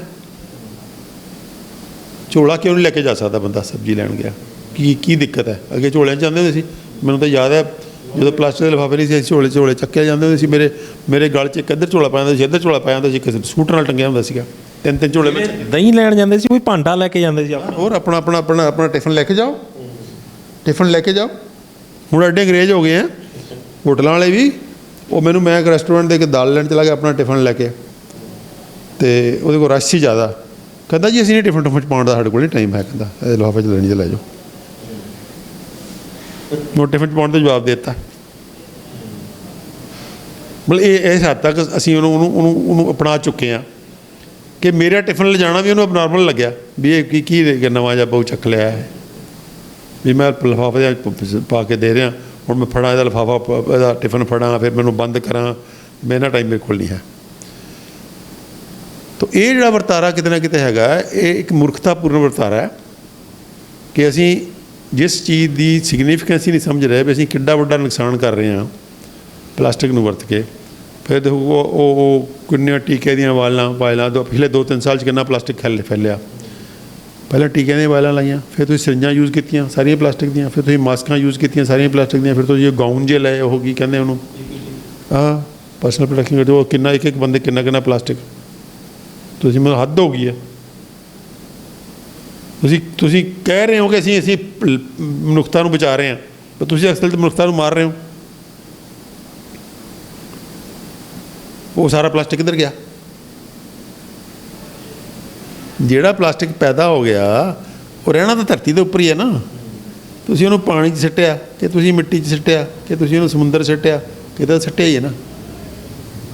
ਕਿਉਂਕਿ ਪੈਦਾ ਹੋ ਗਿਆ ਤਾਂ ਹੁਣ ਉਹਨੂੰ ਕੋਈ ਕਿਸੇ ਹੋਰ ਪਲੈਨਟ 'ਤੇ ਭੇਜਣੋਂ ਰਿਹਾ ਤੁਸੀਂ। ਇਸੇ ਧਰਤੀ 'ਤੇ ਛੋਟੀ ਜਿਹੀ ਧਰਤੀ ਹੈ, ਛੋਟੀ ਜਿਹੀ ਇਕੋਲੋਜੀ ਹੈ, ਛੋਟਾ ਜਿਹਾ ਇਨਵਾਇਰਮੈਂਟ ਹੈ, ਉਨੀ ਕੁ ਹਵਾ ਹੈ, ਉਨਾ ਕੁ ਪਾਣੀ ਹੈ, ਉਨਾ ਕੁ ਸਮੁੰਦਰ ਹੈ। ਤੁਸੀਂ ਉਹਨੂੰ ਪ੍ਰੋਪਰਲੀ ਰੱਖ ਲਓਗੇ ਤਾਂ ਤੁਹਾਡੀ ਉਹ ਜਿਹਨੂੰ ਕਹਿੰਦੇ ਆ ਜਾਇਦਾਦ ਹੈ, ਤੁਹਾਡਾ ਸੈੱਟ ਹੈ, ਤੁਹਾਡੇ ਹਰ ਵੇਲੇ ਕੰਮ ਆਊਗਾ। ਜੇ ਤੁਸੀਂ ਡਿਸਟਰੋਏ ਕਰੋਗੇ ਤਾਂ ਫਿਰ ਠੀਕ ਹੈ, ਮਰੋ। ਫਿਰ ਪੰਜਾਬੀ 'ਚ ਕਹਿੰਦੇ ਵੀ ਪੈਰਾਂ 'ਤੇ ਘੁਆੜਾ ਮਾਰਾਂ ਤਾਂ ਸਿਰ 'ਚ ਘੁਆੜਾ ਮਾਰੋ। ਸਿਰ 'ਚ ਘੁਆੜਾ ਮਾਰ ਰਹੇ ਅਸੀਂ ਆਪਣੇ। ਜਿਹੜੇ ਗੱਤੇ ਦੇ ਜਿਹੜੇ ਡਿਸਪੋਜ਼ੇਬਲ ਡੱਬੇ ਜਾਂ ਕੁਛ ਬਰਤਨ ਜੇ ਬਣ ਗਏ ਉਹ ਵੀ ਡੇਂਜਰਸ ਨੇ। ਗੱਤਾ ਤਾਂ ਜਿਹੜਾ ਉਹ ਹੈ ਨਾ, ਗੱਤੇ ਦੇ ਵਿੱਚ ਜੇ ਥੋੜ੍ਹਾ ਬਹੁਤਾ ਹੁੰਦਾ ਤਾਂ ਉਹਦੇ ਅੰਦਰ ਜਿਹੜੀ ਕੋਈ ਕੈਮੀਕਲ ਪਾਇਆ ਹੋਊਗਾ, ਲੇਕਿਨ ਅਦਰਵਾਈਜ਼ ਗੱਤਾ ਤਾਂ ਬਾਇਓਡਿਗਰੇਡੇਬਲ ਹੈ ਨਾ। ਬਾਇਓਡਿਗਰੇਡੇਬਲ ਹੈ, ਉਹ ਤਾਂ ਕਿਸੇ ਘਾਸ ਫੂਸ ਤੋਂ ਬਣਦਾ ਨਾ। ਗੱਤਾ ਬੇਸਿਕਲੀ ਕਿਸੇ ਨਾ ਕਿਸੇ ਘਾਸ ਫੂਸ ਤੋਂ, ਪਰਾਲੀ ਤੋਂ, ਇਹੋ ਜਿਹੀ ਚੀਜ਼ਾਂ ਤੋਂ ਬਣਦਾ। ਗੱਤਾ ਬੈਟਰ ਹੈ, ਮੱਚ ਬੈਟਰ ਹੈ। ਗੱਤਾ ਬੈਟਰ ਹੈ, ਕਾਗਜ਼ ਫਿਰ ਵੀ ਬੈਟਰ ਹੈ। ਉਹਦੇ 'ਚ ਤਾਂ ਇਤਰਾਜ਼ ਇਹ ਹੋ ਸਕਦਾ ਵੀ ਦਰਖਤਾਂ ਨੂੰ ਕੱਟ ਕੇ ਨਾ ਬਣਾਇਆ ਹੋਵੇ। ਦਰਖਤਾਂ ਨੂੰ ਕੱਟ ਕੇ ਬਣਾਉਣ ਲੱਗੇ ਨਾ ਲੋਕ ਹੁਣ। ਜਿਹੜੇ ਪਹਿਲਾਂ ਅਖਬਾਰ ਦਾ ਕਾਗਜ਼ ਸੀਗਾ, ਦਰਖਤਾਂ ਦੀ ਕਟਾਈ ਉਹਦੇ ਨਾਲ ਜੁੜ ਗਈ ਸੀਗੀ। ਚਲੋ ਖੈਰ ਹੁਣ ਉਹਨਾਂ ਨੇ ਜਿਹੜੇ ਥੋੜ੍ਹੀਆਂ ਬਹੁਤੀਆਂ ਫਸਲਾਂ ਤੋਂ ਬਣਾ ਲੈਂਦੇ ਆ, ਤਾਂ ਉਹਨੂੰ ਵੀ ਹੁਣ ਹੌਲੀ ਹੌਲੀ ਕਹਿਣ ਲੱਗੇ ਲੋਕ ਵੀ ਨਹੀਂ, ਇਹਨੂੰ ਤੁਸੀਂ ਡਿਜੀਟਲ ਕਰੋ ਅਤੇ ਪੇਪਰ ਦੀ ਵਰਤੋਂ ਘਟਾਓ ਕਿ ਇੰਨੀ ਜ਼ਿਆਦਾ ਪੇਪਰ ਪੈਦਾ ਹੋ ਹੀ ਨਹੀਂ ਸਕਦਾ। ਕਿਉਂਕਿ ਪਹਿਲਾਂ ਤਾਂ ਬਹੁਤ ਘੱਟ ਲੋਕ ਪੜ੍ਹੇ ਲਿਖੇ ਸੀਗੇ। ਕਿੰਨਾ ਕਾਗਜ਼ ਚਾਹੀਦਾ ਹੁੰਦਾ ਸੀਗਾ, ਕਿੰਨੀਆਂ ਕਾਪੀਆਂ ਕਿਤਾਬਾਂ ਚਾਹੀਦੀਆਂ ਸੀ। ਹੁਣ ਤਾਂ ਜਣਾ ਖਣਾ ਪੜ੍ਹਿਆ ਲਿਖਿਆ ਅਤੇ ਜਣਾ ਖਣੇ ਨੂੰ ਚਾਹੀਦਾ ਕਾਗਜ਼, ਅਤੇ ਇਸ ਕਰਕੇ ਉਹ ਵੀ ਕਹਿਣ ਲੱਗੇ ਵੀ ਤੁਸੀਂ ਘੱਟ ਤੋਂ ਘੱਟ ਕਾਗਜ਼ ਵਰਤੋ। ਤਾਂ ਉਹ ਤਾਂ ਚਲੋ ਕਾਗਜ਼ ਫਿਰ ਵੀ ਬਾਇਓਡਿਗਰੇਡੇਬਲ ਹੈ, ਵਾਪਸ ਚਲਾ ਜਾਏਗਾ। ਦਰਖਤ ਵੀ ਹੋਰ ਹੋ ਜਾਣਗੇ, ਗਰੀਨਰੀ ਫਸਲਾਂ ਵੀ ਹਰ ਸਾਲ ਹੁੰਦੀਆਂ ਨੇ। ਲੇਕਿਨ ਜਿਹੜਾ ਪਲਾਸਟਿਕ ਹੈ ਉਹ ਤਾਂ ਪਲਾਸਟਿਕ ਹੈ, ਉਹਨੇ ਤਾਂ ਗਲਣਾ ਨਹੀਂ ਹੈ। 400 ਸਾਲ ਤੋਂ ਲੈ ਕੇ 1000 ਸਾਲ ਤੱਕ ਗਲਣਾ ਨਹੀਂ ਹੈ। ਤੁਸੀਂ ਪਲਾਸਟਿਕ ਦੀ ਦੇਖੋ ਤਾਂ ਆਪਣੇ ਤੁਸੀਂ 4 ਚੁਫੇਰੇ ਨਿਗਾਹ ਮਾਰ ਕੇ ਦੇਖੋ, ਇਸੇ ਕਮਰੇ 'ਚ ਦੇਖ ਲਓ ਕਿੰਨੀਆਂ ਚੀਜ਼ਾਂ ਪਲਾਸਟਿਕ ਦੀਆਂ ਪਈਆਂ। ਤਾਂ ਇਹ ਜਿਹੜਾ ਵਰਤਾਰਾ ਕਿਤੇ ਨਾ ਕਿਤੇ ਇਹਦੇ ਬਾਰੇ ਚੇਤਨ ਹੋਣ ਦੀ ਲੋੜ ਹੈ, ਬਹੁਤ ਜ਼ਿਆਦਾ ਚੇਤਨ ਹੋਣ ਦੀ ਲੋੜ ਹੈ। ਅਤੇ ਪਲਾਸਟਿਕ ਨੂੰ ਤੋਂ ਬਚਣ ਦੀ ਲੋੜ ਹੈ, ਕਿਉਂਕਿ ਪਲਾਸਟਿਕ ਜਿੰਨਾ ਤੁਸੀਂ ਪੈਦਾ ਕਰ ਦੋਗੇ ਉਹ ਕਿਤੇ ਨਹੀਂ ਜਾਣਾ। ਪਲਾਸਟਿਕ ਤੋਂ ਪੈਦਾ ਹੋਣ ਵਾਲੀਆਂ ਮੁੱਖ ਬਿਮਾਰੀਆਂ ਤੁਸੀਂ ਕੁਛ ਗਿਣਾਈਆਂ ਨੇ। ਜਿਹੜੀ ਸਭ ਤੋਂ ਜ਼ਿਆਦਾ ਤੇਜ਼ੀ ਨਾਲ ਫੈਲਦੀ ਬਿਮਾਰੀ ਪਲਾਸਟਿਕ ਕਰਕੇ, ਉਹ ਕਿਹੜੀਆਂ ਨੇ? ਦੇਖੋ ਪਲਾਸਟਿਕ ਤੋਂ ਤੇਜ਼ੀ ਜਾਂ ਨਾ ਤੇਜ਼ੀ ਦੀ ਗੱਲ ਨਾਲੋਂ ਮੇਰੇ ਖਿਆਲ ਜ਼ਿਆਦਾ ਇੰਪੋਰਟੈਂਟ ਹੈ ਕਿ ਸਭ ਤੋਂ ਜ਼ਿਆਦਾ ਸੈਂਸੀਟਿਵ ਕੌਣ ਹੁੰਦਾ।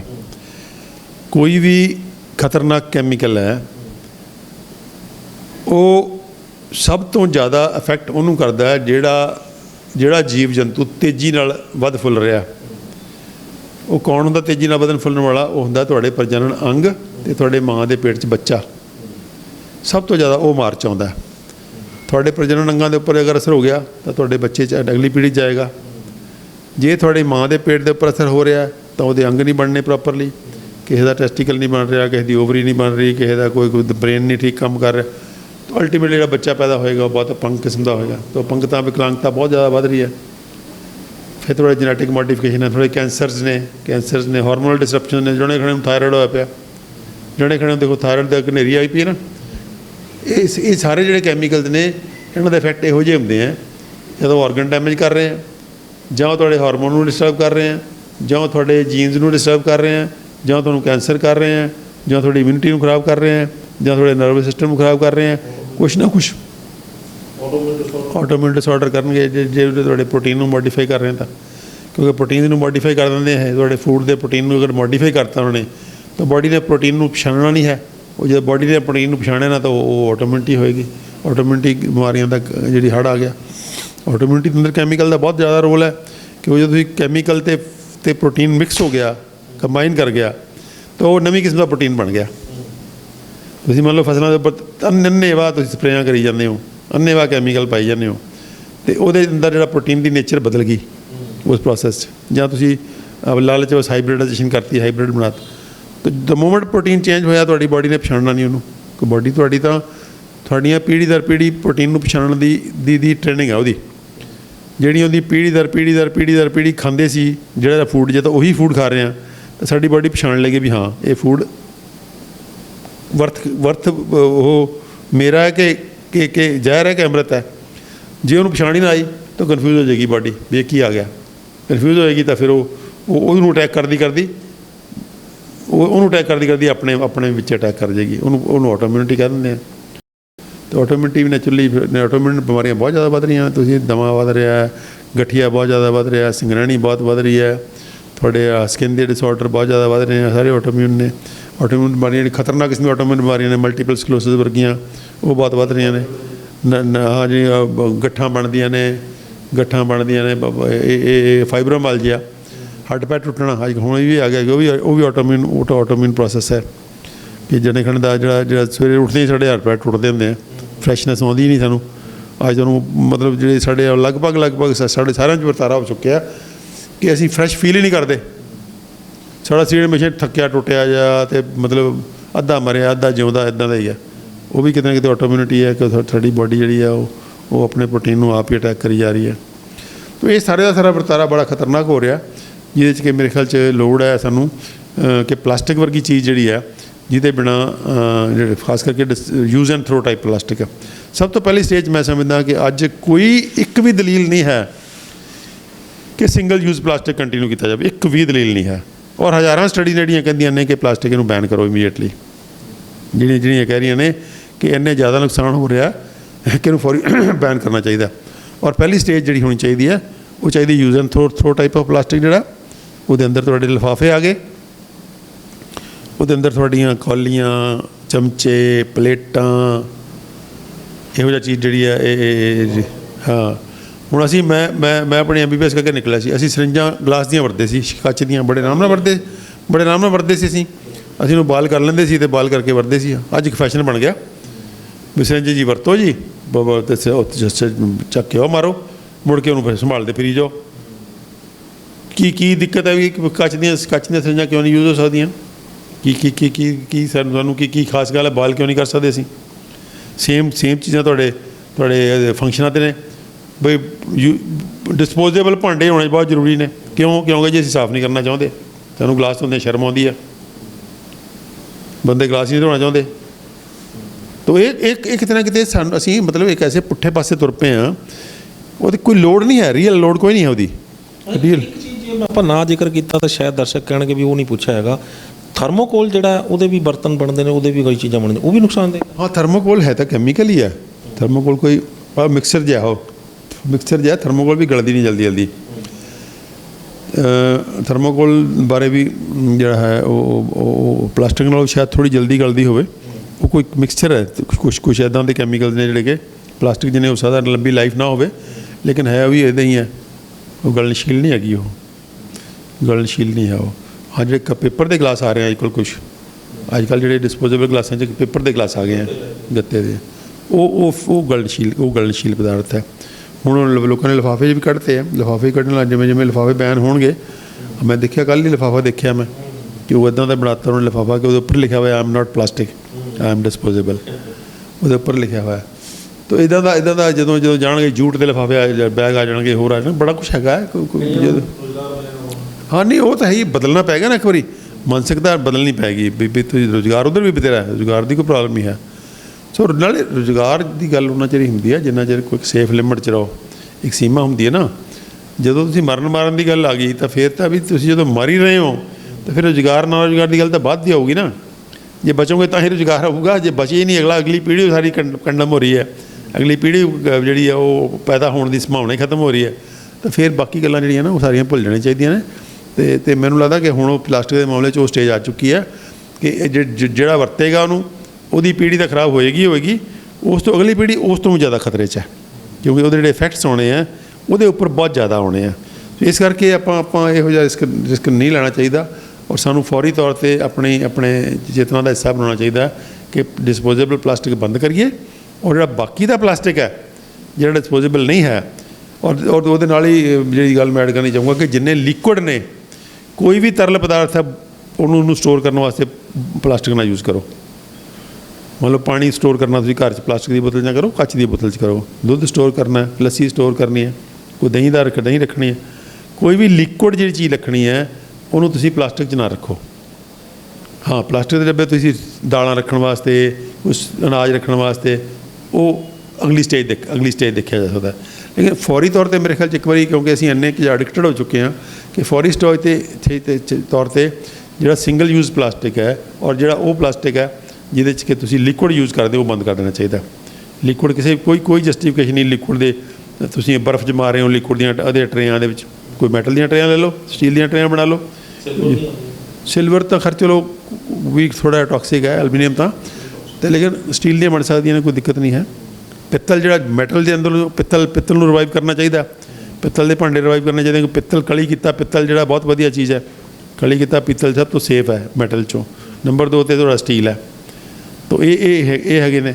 ਫਿਰ ਆਪਾਂ ਕੱਚ ਦੇ ਭਾਂਡਿਆਂ ਦਾ ਕਲਚਰ ਪਾਈਏ, ਕੱਚ ਦੇ ਭਾਂਡੇ ਨੇ, ਮਿੱਟੀ ਦੇ ਭਾਂਡੇ ਨੇ, ਇਹ ਕਲਚਰ ਪਾਈਏ ਆਪਾਂ ਕਿ ਕੱਚ ਦੇ, ਮਿੱਟੀ ਦੇ, ਸਰਵ ਲੋਹ ਦੇ ਭਾਂਡੇ ਕਿੰਨੇ ਪਪੂਲਰ ਸੀਗੇ, ਕੜਾਹੀਆਂ ਹੁੰਦੀਆਂ ਸੀਗੀਆਂ, ਸਭ ਕੁਝ ਹੁੰਦਾ ਸੀ। ਤਾਂ ਇਹ ਕਿਤੇ ਨਾ ਕਿਤੇ ਵਰਤਾਰਾ ਜਿਹੜਾ ਇਹ ਆਪਾਂ ਨੂੰ ਮਤਲਬ ਫੌਰੀ ਤੌਰ 'ਤੇ ਇਸ ਵੇਲੇ ਕੋਈ ਸਾਡੇ ਕੋਲ ਟਾਈਮ ਨਹੀਂ ਹੈ। ਜੇ ਅਸੀਂ ਹੁਣ ਨਹੀਂ ਸੰਭਲੇ ਤਾਂ ਆਉਣ ਵਾਲੇ 10-20 ਸਾਲਾਂ 'ਚ ਅਸੀਂ ਇੱਕ ਇਹੋ ਜਿਹੀ ਸਥਿਤੀ 'ਚ ਪਹੁੰਚ ਜਾਵਾਂਗੇ ਜਿੱਥੋਂ ਕਿ ਮੁੜ ਕੇ ਵਾਪਸ ਮੁੜਨਾ ਬਹੁਤ ਔਖਾ ਹੋ ਜਾਏਗਾ। ਔਰ ਉਹ ਸਮੁੰਦਰ 'ਚ ਵੀ ਵਾਪਰ ਰਿਹਾ ਹੋ, ਕਿਉਂਕਿ ਸਮੁੰਦਰ ਅਤੇ ਧਰਤੀ ਅਲੱਗ-ਅਲੱਗ ਨਹੀਂ ਹੈਗੇ। ਜੋ ਧਰਤੀ 'ਤੇ ਵਾਪਰਦਾ ਉਹ ਅਲਟੀਮੇਟਲੀ ਸਮੁੰਦਰ 'ਚ ਪਹੁੰਚ ਜਾਂਦਾ। ਇਸ ਕਰਕੇ ਜੋ ਕੁਛ ਵੀ ਅਸੀਂ ਕਰਦੇ ਹਾਂ ਸਾਨੂੰ ਬਹੁਤ ਚੇਤਨ ਰੂਪ 'ਚ ਕਰਨਾ ਚਾਹੀਦਾ ਹੈ ਕਿ ਜੋ ਅਸੀਂ ਕਰ ਰਹੇ ਹਾਂ, ਔਰ ਇਕੱਲੇ ਪਲਾਸਟਿਕ ਬਾਰੇ ਨਹੀਂ ਮੈਂ ਕਹੂੰਗਾ, ਜੋ ਵੀ ਅਸੀਂ ਜ਼ਹਿਰ ਵਰਤ ਰਹੇ ਹਾਂ, ਚਾਹੇ ਉਹ ਖੇਤੀ 'ਚ ਵਰਤ ਰਹੇ ਹਾਂ, ਜਾਂ ਹੁਣ ਮੱਤੇ ਵਾਲਾ ਜੰਗਲ ਦਾ ਜਿਹੜਾ ਕੰਟਰੋਵਰਸੀ ਹੋ ਕੇ ਹਟੀ ਹੈ ਕਿ ਜਿਹੜਾ ਉਹਦੇ ਅੰਦਰ ਡਾਈਂਗ ਇੰਡਸਟਰੀ ਦਾ ਮਾਮਲਾ। ਹੁਣ ਡਾਈਂਗ ਇੰਡਸਟਰੀ ਇੰਨੀ ਗੰਦੀ ਇੰਡਸਟਰੀ ਹੈ ਕਿ ਉਹਦੇ ਅੰਦਰ ਜਿਹੜੀਆਂ ਡਾਈਜ਼ ਯੂਜ਼ ਹੁੰਦੀਆਂ, ਸਿੰਥੈਟਿਕ ਡਾਈਜ਼, ਉਹ ਹੱਦ ਦਰਜੇ ਦੀਆਂ ਜ਼ਹਿਰੀਲੀਆਂ ਨੇ। ਔਰ ਸਾਰੇ ਦਾ ਸਾਰਾ ਪਾਣੀ ਜਿਹੜਾ ਡਾਈਂਗ ਇੰਡਸਟਰੀ ਦਾ, ਹਜ਼ਾਰਾਂ ਡਾਈਂਗ ਇੰਡਸਟਰੀ ਦਾ ਪਾਣੀ ਜਿਹੜਾ ਉਹ ਸਤਲੁਜ 'ਚ ਜਾ ਰਿਹਾ। ਜਦੋਂ ਅਸੀਂ ਵਰਤ ਰਹੇ ਹਾਂ ਉਹਨਾਂ ਨੂੰ ਤਾਂ ਸਾਨੂੰ ਆਪ ਹੀ ਕੌਂਸ਼ੀਅਸ ਹੋਣਾ ਚਾਹੀਦਾ ਕਿ ਇਹ ਵਰਤਾਰਾ ਬੰਦ ਕਰੀਏ ਆਪਾਂ। ਕਿਉਂਕਿ ਜਦੋਂ ਤੁਸੀਂ ਫੈਸ਼ਨਦਾਰ ਕੱਪੜੇ ਪਾ ਲਏ ਤਾਂ ਫੈਸ਼ਨਦਾਰ ਕੱਪੜੇ ਅੰਦਰ ਜਿਹੜੀ ਡਾਈ ਹੈਗੀ ਹੈ, ਪਹਿਲਾਂ ਤਾਂ ਪੈਦਾ ਕਰਨ 'ਚ ਉਹਨੇ ਸਤਲੁਜ ਖਰਾਬ ਕੀਤਾ, ਮੁੜ ਕੇ ਤੁਸੀਂ ਅਲਟੀਮੇਟਲੀ ਉਸ ਸ਼ਰਟ ਨੂੰ ਕਿਤੇ ਸਿੱਟੋਗੇ, ਅਲਟੀਮੇਟਲੀ ਫਿਰ ਵਾਤਾਵਰਨ ਜਾਏਗੀ, ਉਹ ਉੱਥੇ ਵੀ ਜਾ ਕੇ ਗੰਦ ਪਾਏਗੀ। ਆਪਾਂ ਪਾਈ ਫਿਰਦੇ ਹਾਂ। ਹਾਂ, ਆਪਾਂ ਸਾਰੇ ਪਾਈ ਫਿਰਦੇ ਹਾਂ। ਇੰਨਾ ਜ਼ਿਆਦਾ ਕਾਮਨ ਹੋ ਗਿਆ ਕਿ ਅਸੀਂ ਚੇਤਨ ਹੀ ਨਹੀਂ ਹਾਂ। ਇਸ ਕਰਕੇ ਇਹ ਸਾਰੇ ਵਰਤਾਰੇ ਜਿਹੜੇ ਨੇ, ਕੋਈ ਵੀ ਖਤਰਨਾਕ ਜ਼ਹਿਰ ਚਾਹੇ ਖੇਤੀ 'ਚ ਹੈ, ਚਾਹੇ ਇੰਡਸਟਰੀ 'ਚ ਹੈ, ਚਾਹੇ ਸਾਡੇ ਫੂਡ 'ਚ ਹੈ, ਚਾਹੇ ਕਿਸੇ ਵੀ ਹੋਰ ਤਰੀਕੇ ਨਾਲ ਹੈ, ਆਪਾਂ ਉਹਨੂੰ ਕੋਸ਼ਿਸ਼ ਕਰੀਏ ਕਿ ਉਹ ਬਦਲ ਲੈ ਕੇ ਆਈਏ ਜਿਹੜਾ ਬਦਲ ਬਾਇਓਡਿਗ੍ਰੇਡੇਬਲ ਹੋਵੇ, ਜਾਂ ਉਹ ਵਾਤਾਵਰਨ ਨੂੰ ਜਾਂ ਸਾਡੇ ਆਲੇ ਦੁਆਲੇ ਨੂੰ, ਹਵਾ ਨੂੰ, ਪਾਣੀ ਨੂੰ, ਮਿੱਟੀ ਨੂੰ, ਫੂਡ ਨੂੰ ਖਰਾਬ ਨਾ ਕਰਦਾ ਹੋਵੇ। ਤਾਂ ਇਹ ਬਹੁਤ ਹੀ ਜ਼ਰੂਰੀ ਹੈ। ਔਰ ਮੈਂ ਸਮਝਦਾ ਕਿ ਇਸ ਮਾਮਲੇ 'ਚ ਸਾਨੂੰ ਬਿਲਕੁਲ ਕੋਈ ਵਿਸਰਾਪਨ ਇਸ ਵੇਲੇ ਅਸੀਂ ਜਿਹੜਾ ਅਫੋਰਡ ਨਹੀਂ ਕਰ ਸਕਦੇ, ਕਿਸੇ ਵੀ ਇੱਕ ਦਿਨ ਦਾ ਵੀ। ਔਰ ਫੌਰੀ ਤੌਰ 'ਤੇ ਮੈਨੂੰ ਲੱਗਦਾ ਕਿ ਆਪਾਂ ਨੂੰ ਉਹ ਜਿਹੜਾ ਪੁਰਾਣਾ ਕਲਚਰ ਹੈ ਝੋਲੇ ਚੱਕਣ ਵਾਲਾ, ਉਹਨੂੰ ਅਡੋਪਟ ਕਰਨਾ ਚਾਹੀਦਾ। ਔਰ ਜਿਹੜਾ ਲਿਫਾਫੇ ਬੰਦ ਕੀਤੇ ਆ ਸਰਕਾਰ ਨੇ, ਇਹਨੂੰ ਜੀ ਆਇਆਂ ਕਹਿਣਾ ਚਾਹੀਦਾ ਔਰ ਇਹਨੂੰ ਖੁਸ਼ੀ ਸਾਰਿਆਂ ਨੂੰ ਲਾਗੂ ਕਰਨਾ ਚਾਹੀਦਾ। ਇਹਦੇ ਅੰਦਰ ਬਹੁਤ ਸਾਰੇ ਲੋਕ ਨੇ ਬਿਨਾਂ ਮਤਲਬ ਦੇ ਅੜ ਜਾਂਦੇ ਆ ਵੀ ਸਰਕਾਰ ਨੇ ਬੈਨ ਕਿਉਂ ਕਰਤਾ ਜੀ, ਅਸੀਂ ਤਾਂ ਰੇਹੜੀਆਂ ਵਾਲੇ ਵੀ ਅੜ ਜਾਂਦੇ ਨੇ ਅਤੇ ਵੇਚਣ ਵਾਲੇ ਵੀ ਅੜ ਜਾਂਦੇ ਆ ਅਤੇ ਮੈਨੂਫੈਕਚਰਰ ਵੀ ਅੜ ਜਾਂਦੇ। ਇਹ ਪਾਪ ਹੈ, ਬਹੁਤ ਬੜਾ ਪਾਪ ਹੈ। ਇਸ ਕਰਕੇ ਉਸ ਪਾਪ ਤੋਂ ਨੂੰ ਕਰਨ ਤੋਂ ਆਪਾਂ ਗੁਰੇਜ਼ ਕਰੀਏ। ਇਹਦੀ ਮੈਨੂਫੈਕਚਰਿੰਗ ਬੰਦ ਹੋਵੇ, ਇਹਦੀ ਸੇਲ ਬੰਦ ਹੋਵੇ, ਇਹਦਾ ਯੂਜ਼ ਬੰਦ ਹੋਵੇ। ਯੂਜ਼ ਐਂਡ ਥਰੋ ਜਿਹੜਾ ਪਲਾਸਟਿਕ ਹੈ ਫੌਰੀ ਤੌਰ 'ਤੇ ਬੰਦ ਹੋਣਾ ਚਾਹੀਦਾ। ਬਹੁਤ ਧੰਨਵਾਦ ਡਾਕਟਰ ਸਾਹਿਬ, ਤੁਸੀਂ ਕਮਾਲ ਦੀ ਜਾਣਕਾਰੀ ਦਿੱਤੀ ਔਰ ਕਮਾਲ ਦੇ ਅੰਕੜੇ ਹੈਗੇ ਨੇ। ਹੁਣ ਗੱਲ ਤਾਂ ਇਹ ਹੈ ਕਿ ਜਿਹੜੇ ਇਸ ਪ੍ਰੋਗਰਾਮ ਨੂੰ ਦੇਖ ਰਹੇ ਨੇ ਇਹਨਾਂ ਦੇ ਉੱਤੇ ਕਿੰਨਾ ਕੁ ਅਸਰ ਪੈਂਦਾ ਹੈ ਆਉਣ ਵਾਲੇ ਸਮੇਂ 'ਚ ਪਤਾ ਲੱਗੇਗਾ। ਪਰ ਜੋ ਤੁਸੀਂ ਇਹ ਸਾਰੀ ਰਿਸਰਚ ਜਿਹੜੀ ਹੈ ਸਾਂਝੀ ਕੀਤੀ ਹੈਗੀ ਹੈ, ਇਹ ਨੋ ਡਾਊਟ ਇਹ ਅੱਖਾਂ ਖੋਲ੍ਹਣ ਵਾਲੀ। ਤੁਹਾਡਾ ਬਹੁਤ ਬਹੁਤ ਧੰਨਵਾਦ ਜੀ, ਬਹੁਤ। ਸੋ ਤੁਸੀਂ ਦੇਖਿਆ ਵੀ ਕਿਸ ਤਰੀਕੇ ਦੇ ਨਾਲ ਪਲਾਸਟਿਕ ਵੇਖਣ ਨੂੰ ਸਾਡੀ ਜ਼ਿੰਦਗੀ ਦਾ ਇੱਕ ਅਹਿਮ ਅੰਗ ਬਣ ਚੁੱਕਿਆ। ਪਲਾਸਟਿਕ ਉਹ ਜਿਸ ਤੋਂ ਬਿਨਾਂ ਸਾਨੂੰ ਇਹ ਲੱਗਦਾ ਕਿ ਜ਼ਿੰਦਗੀ ਦੀ ਕਲਪਨਾ ਕਰਨਾ ਜਿਹੜੀ ਹੈ ਉਹ ਔਖੀ ਹੈਗੀ ਹੈ, ਲੇਕਿਨ ਇਹ ਪਲਾਸਟਿਕ ਸਾਡੀ ਜ਼ਿੰਦਗੀ ਦਾ ਅਹਿਮ ਅੰਗ ਜਿਸ ਨੂੰ ਅਸੀਂ ਬਣਾ ਕੇ ਬੈਠੇ ਹਾਂ, ਇਹ ਕਿੰਨਾ ਕੁ ਖਤਰਨਾਕ ਹੈ, ਕਿੰਨਾ ਕੁ ਸਾਡੀ ਜ਼ਿੰਦਗੀ ਦੇ ਵਿੱਚ ਜ਼ਹਿਰ ਘੋਲਣ ਦਾ ਕੰਮ ਕਰ ਰਿਹਾ। ਜਿੰਨੀਆਂ ਵੀ ਜ਼ਿਆਦਾਤਰ ਵੱਡੀਆਂ ਬਿਮਾਰੀਆਂ ਆ ਰਹੀਆਂ ਨੇ ਉਹਦੇ ਪਿੱਛੇ ਦੇ ਕਾਰਨ ਕਿਤੇ ਨਾ ਕਿਤੇ ਜਾ ਕੇ ਪਲਾਸਟਿਕ ਦੇ ਨਿਕਲ ਰਹੇ ਨੇ। ਬਿਮਾਰੀਆਂ ਵਧਣ ਦੇ ਕਾਰਨ ਵੀ ਕਿਤੇ ਨਾ ਕਿਤੇ ਪਲਾਸਟਿਕ ਨਿਕਲ ਰਹੇ ਨੇ। ਕਿਹੜੀਆਂ ਬਿਮਾਰੀਆਂ ਨੂੰ ਕਿਹੜੇ ਰੂਪ ਦੇ ਰਿਹਾ ਇਹ ਪਲਾਸਟਿਕ। ਸਾਡੇ ਇੱਥੋਂ ਤੱਕ ਕਿ ਇਨਸਾਨੀਅਤ ਦੀ ਹੋਂਦ ਖਤਮ ਕਰਨ ਤੱਕ ਜਿਹੜਾ ਪਲਾਸਟਿਕ ਜਾ ਰਿਹਾ, ਪਰ ਅਸੀਂ ਜਿਹੜਾ ਉਹ ਹਾਲੇ ਵੀ ਸੰਭਲ ਨਹੀਂ ਰਹੇ। ਇਨਸਾਨੀਅਤ ਕੀ ਸਮੁੰਦਰੀ ਜੀਵਾਂ ਨੂੰ ਅਤੇ ਜਿਹੜੇ ਪੰਛੀ ਪਸ਼ੂ ਨੂੰ, ਇਹਨਾਂ ਨੂੰ ਵੀ ਖਾਤਮੇ ਵੱਲ ਘੜੀਸ ਕੇ ਲਿਜਾ ਰਿਹਾ, ਇਹ ਆਪਾਂ ਸਮਝ ਨਹੀਂ ਪਾ ਰਹੇ। ਅਤੇ ਲਗਾਤਾਰ ਅਸੀਂ ਪਲਾਸਟਿਕ ਦੇ ਉੱਤੇ ਨਿਰਭਰ ਹੋ ਗਏ ਹਾਂ। ਪਲਾਸਟਿਕ ਦੇ ਲਿਫਾਫੇ ਜਾਂ ਪਲਾਸਟਿਕ ਦੇ ਪੈਕ, ਪਲਾਸਟਿਕ ਦੇ ਡੱਬਿਆਂ ਤੋਂ ਜਾਂ ਬੋਤਲਾਂ ਤੋਂ ਬਿਨਾਂ ਅਸੀਂ ਕਲਪਨਾ ਵੀ ਨਹੀਂ ਕਰਦੇ। ਅਤੇ ਉਮੀਦ ਕਰਦੇ ਹਾਂ ਕਿ ਇਹ ਜਿਹੜੀ ਜਾਣਕਾਰੀ ਹੈ ਸਾਰੀ ਦੀ ਸਾਰੀ ਤੁਸੀਂ ਬੜੇ ਧਿਆਨ ਨਾਲ ਸੁਣੀ ਹੋਵੇਗੀ ਅਤੇ ਧਿਆਨ ਨਾਲ ਸੁਣਨ ਤੋਂ ਬਾਅਦ ਕੋਈ ਨਾ ਕੋਈ ਫੈਸਲਾ ਜ਼ਰੂਰ ਕਰੋਗੇ ਕਿ ਇਹ ਪਲਾਸਟਿਕ ਸਾਡੀ ਜ਼ਿੰਦਗੀ 'ਚੋਂ ਬਾਹਰ ਕਿਵੇਂ ਹੋਵੇਗਾ। ਅਤੇ ਜੇ ਅਜਿਹਾ ਹੁੰਦਾ ਤਾਂ ਅਸੀਂ ਸਮਝਾਂਗੇ ਕਿ ਇਸ ਵੀਡੀਓ ਨੂੰ ਬਣਾਉਣ ਦਾ ਮਕਸਦ ਵੀ ਕਾਮਯਾਬ ਰਿਹਾ। ਸਾਡੇ ਚੈਨਲ ਨੂੰ, ਸਾਡੇ Facebook page news Asia Punjabi ਨੂੰ ਲਾਈਕ, ਸਬਸਕ੍ਰਾਈਬ ਅਤੇ ਫੋਲੋ ਕਰਨਾ ਨਾ ਭੁੱਲਿਓ। ਅਗਲੀ ਵਾਰ ਫੇਰ ਹਾਜ਼ਰ ਹੋਵਾਂਗੇ ਇੱਕ ਨਵੇਂ ਮੁੱਦੇ, ਇੱਕ ਨਵੇਂ ਮਹਿਮਾਨ ਦੇ ਨਾਲ। ਉਦੋਂ ਤੱਕ ਮੈਨੂੰ ਦਿਓ ਇਜਾਜ਼ਤ। ਧੰਨਵਾਦ।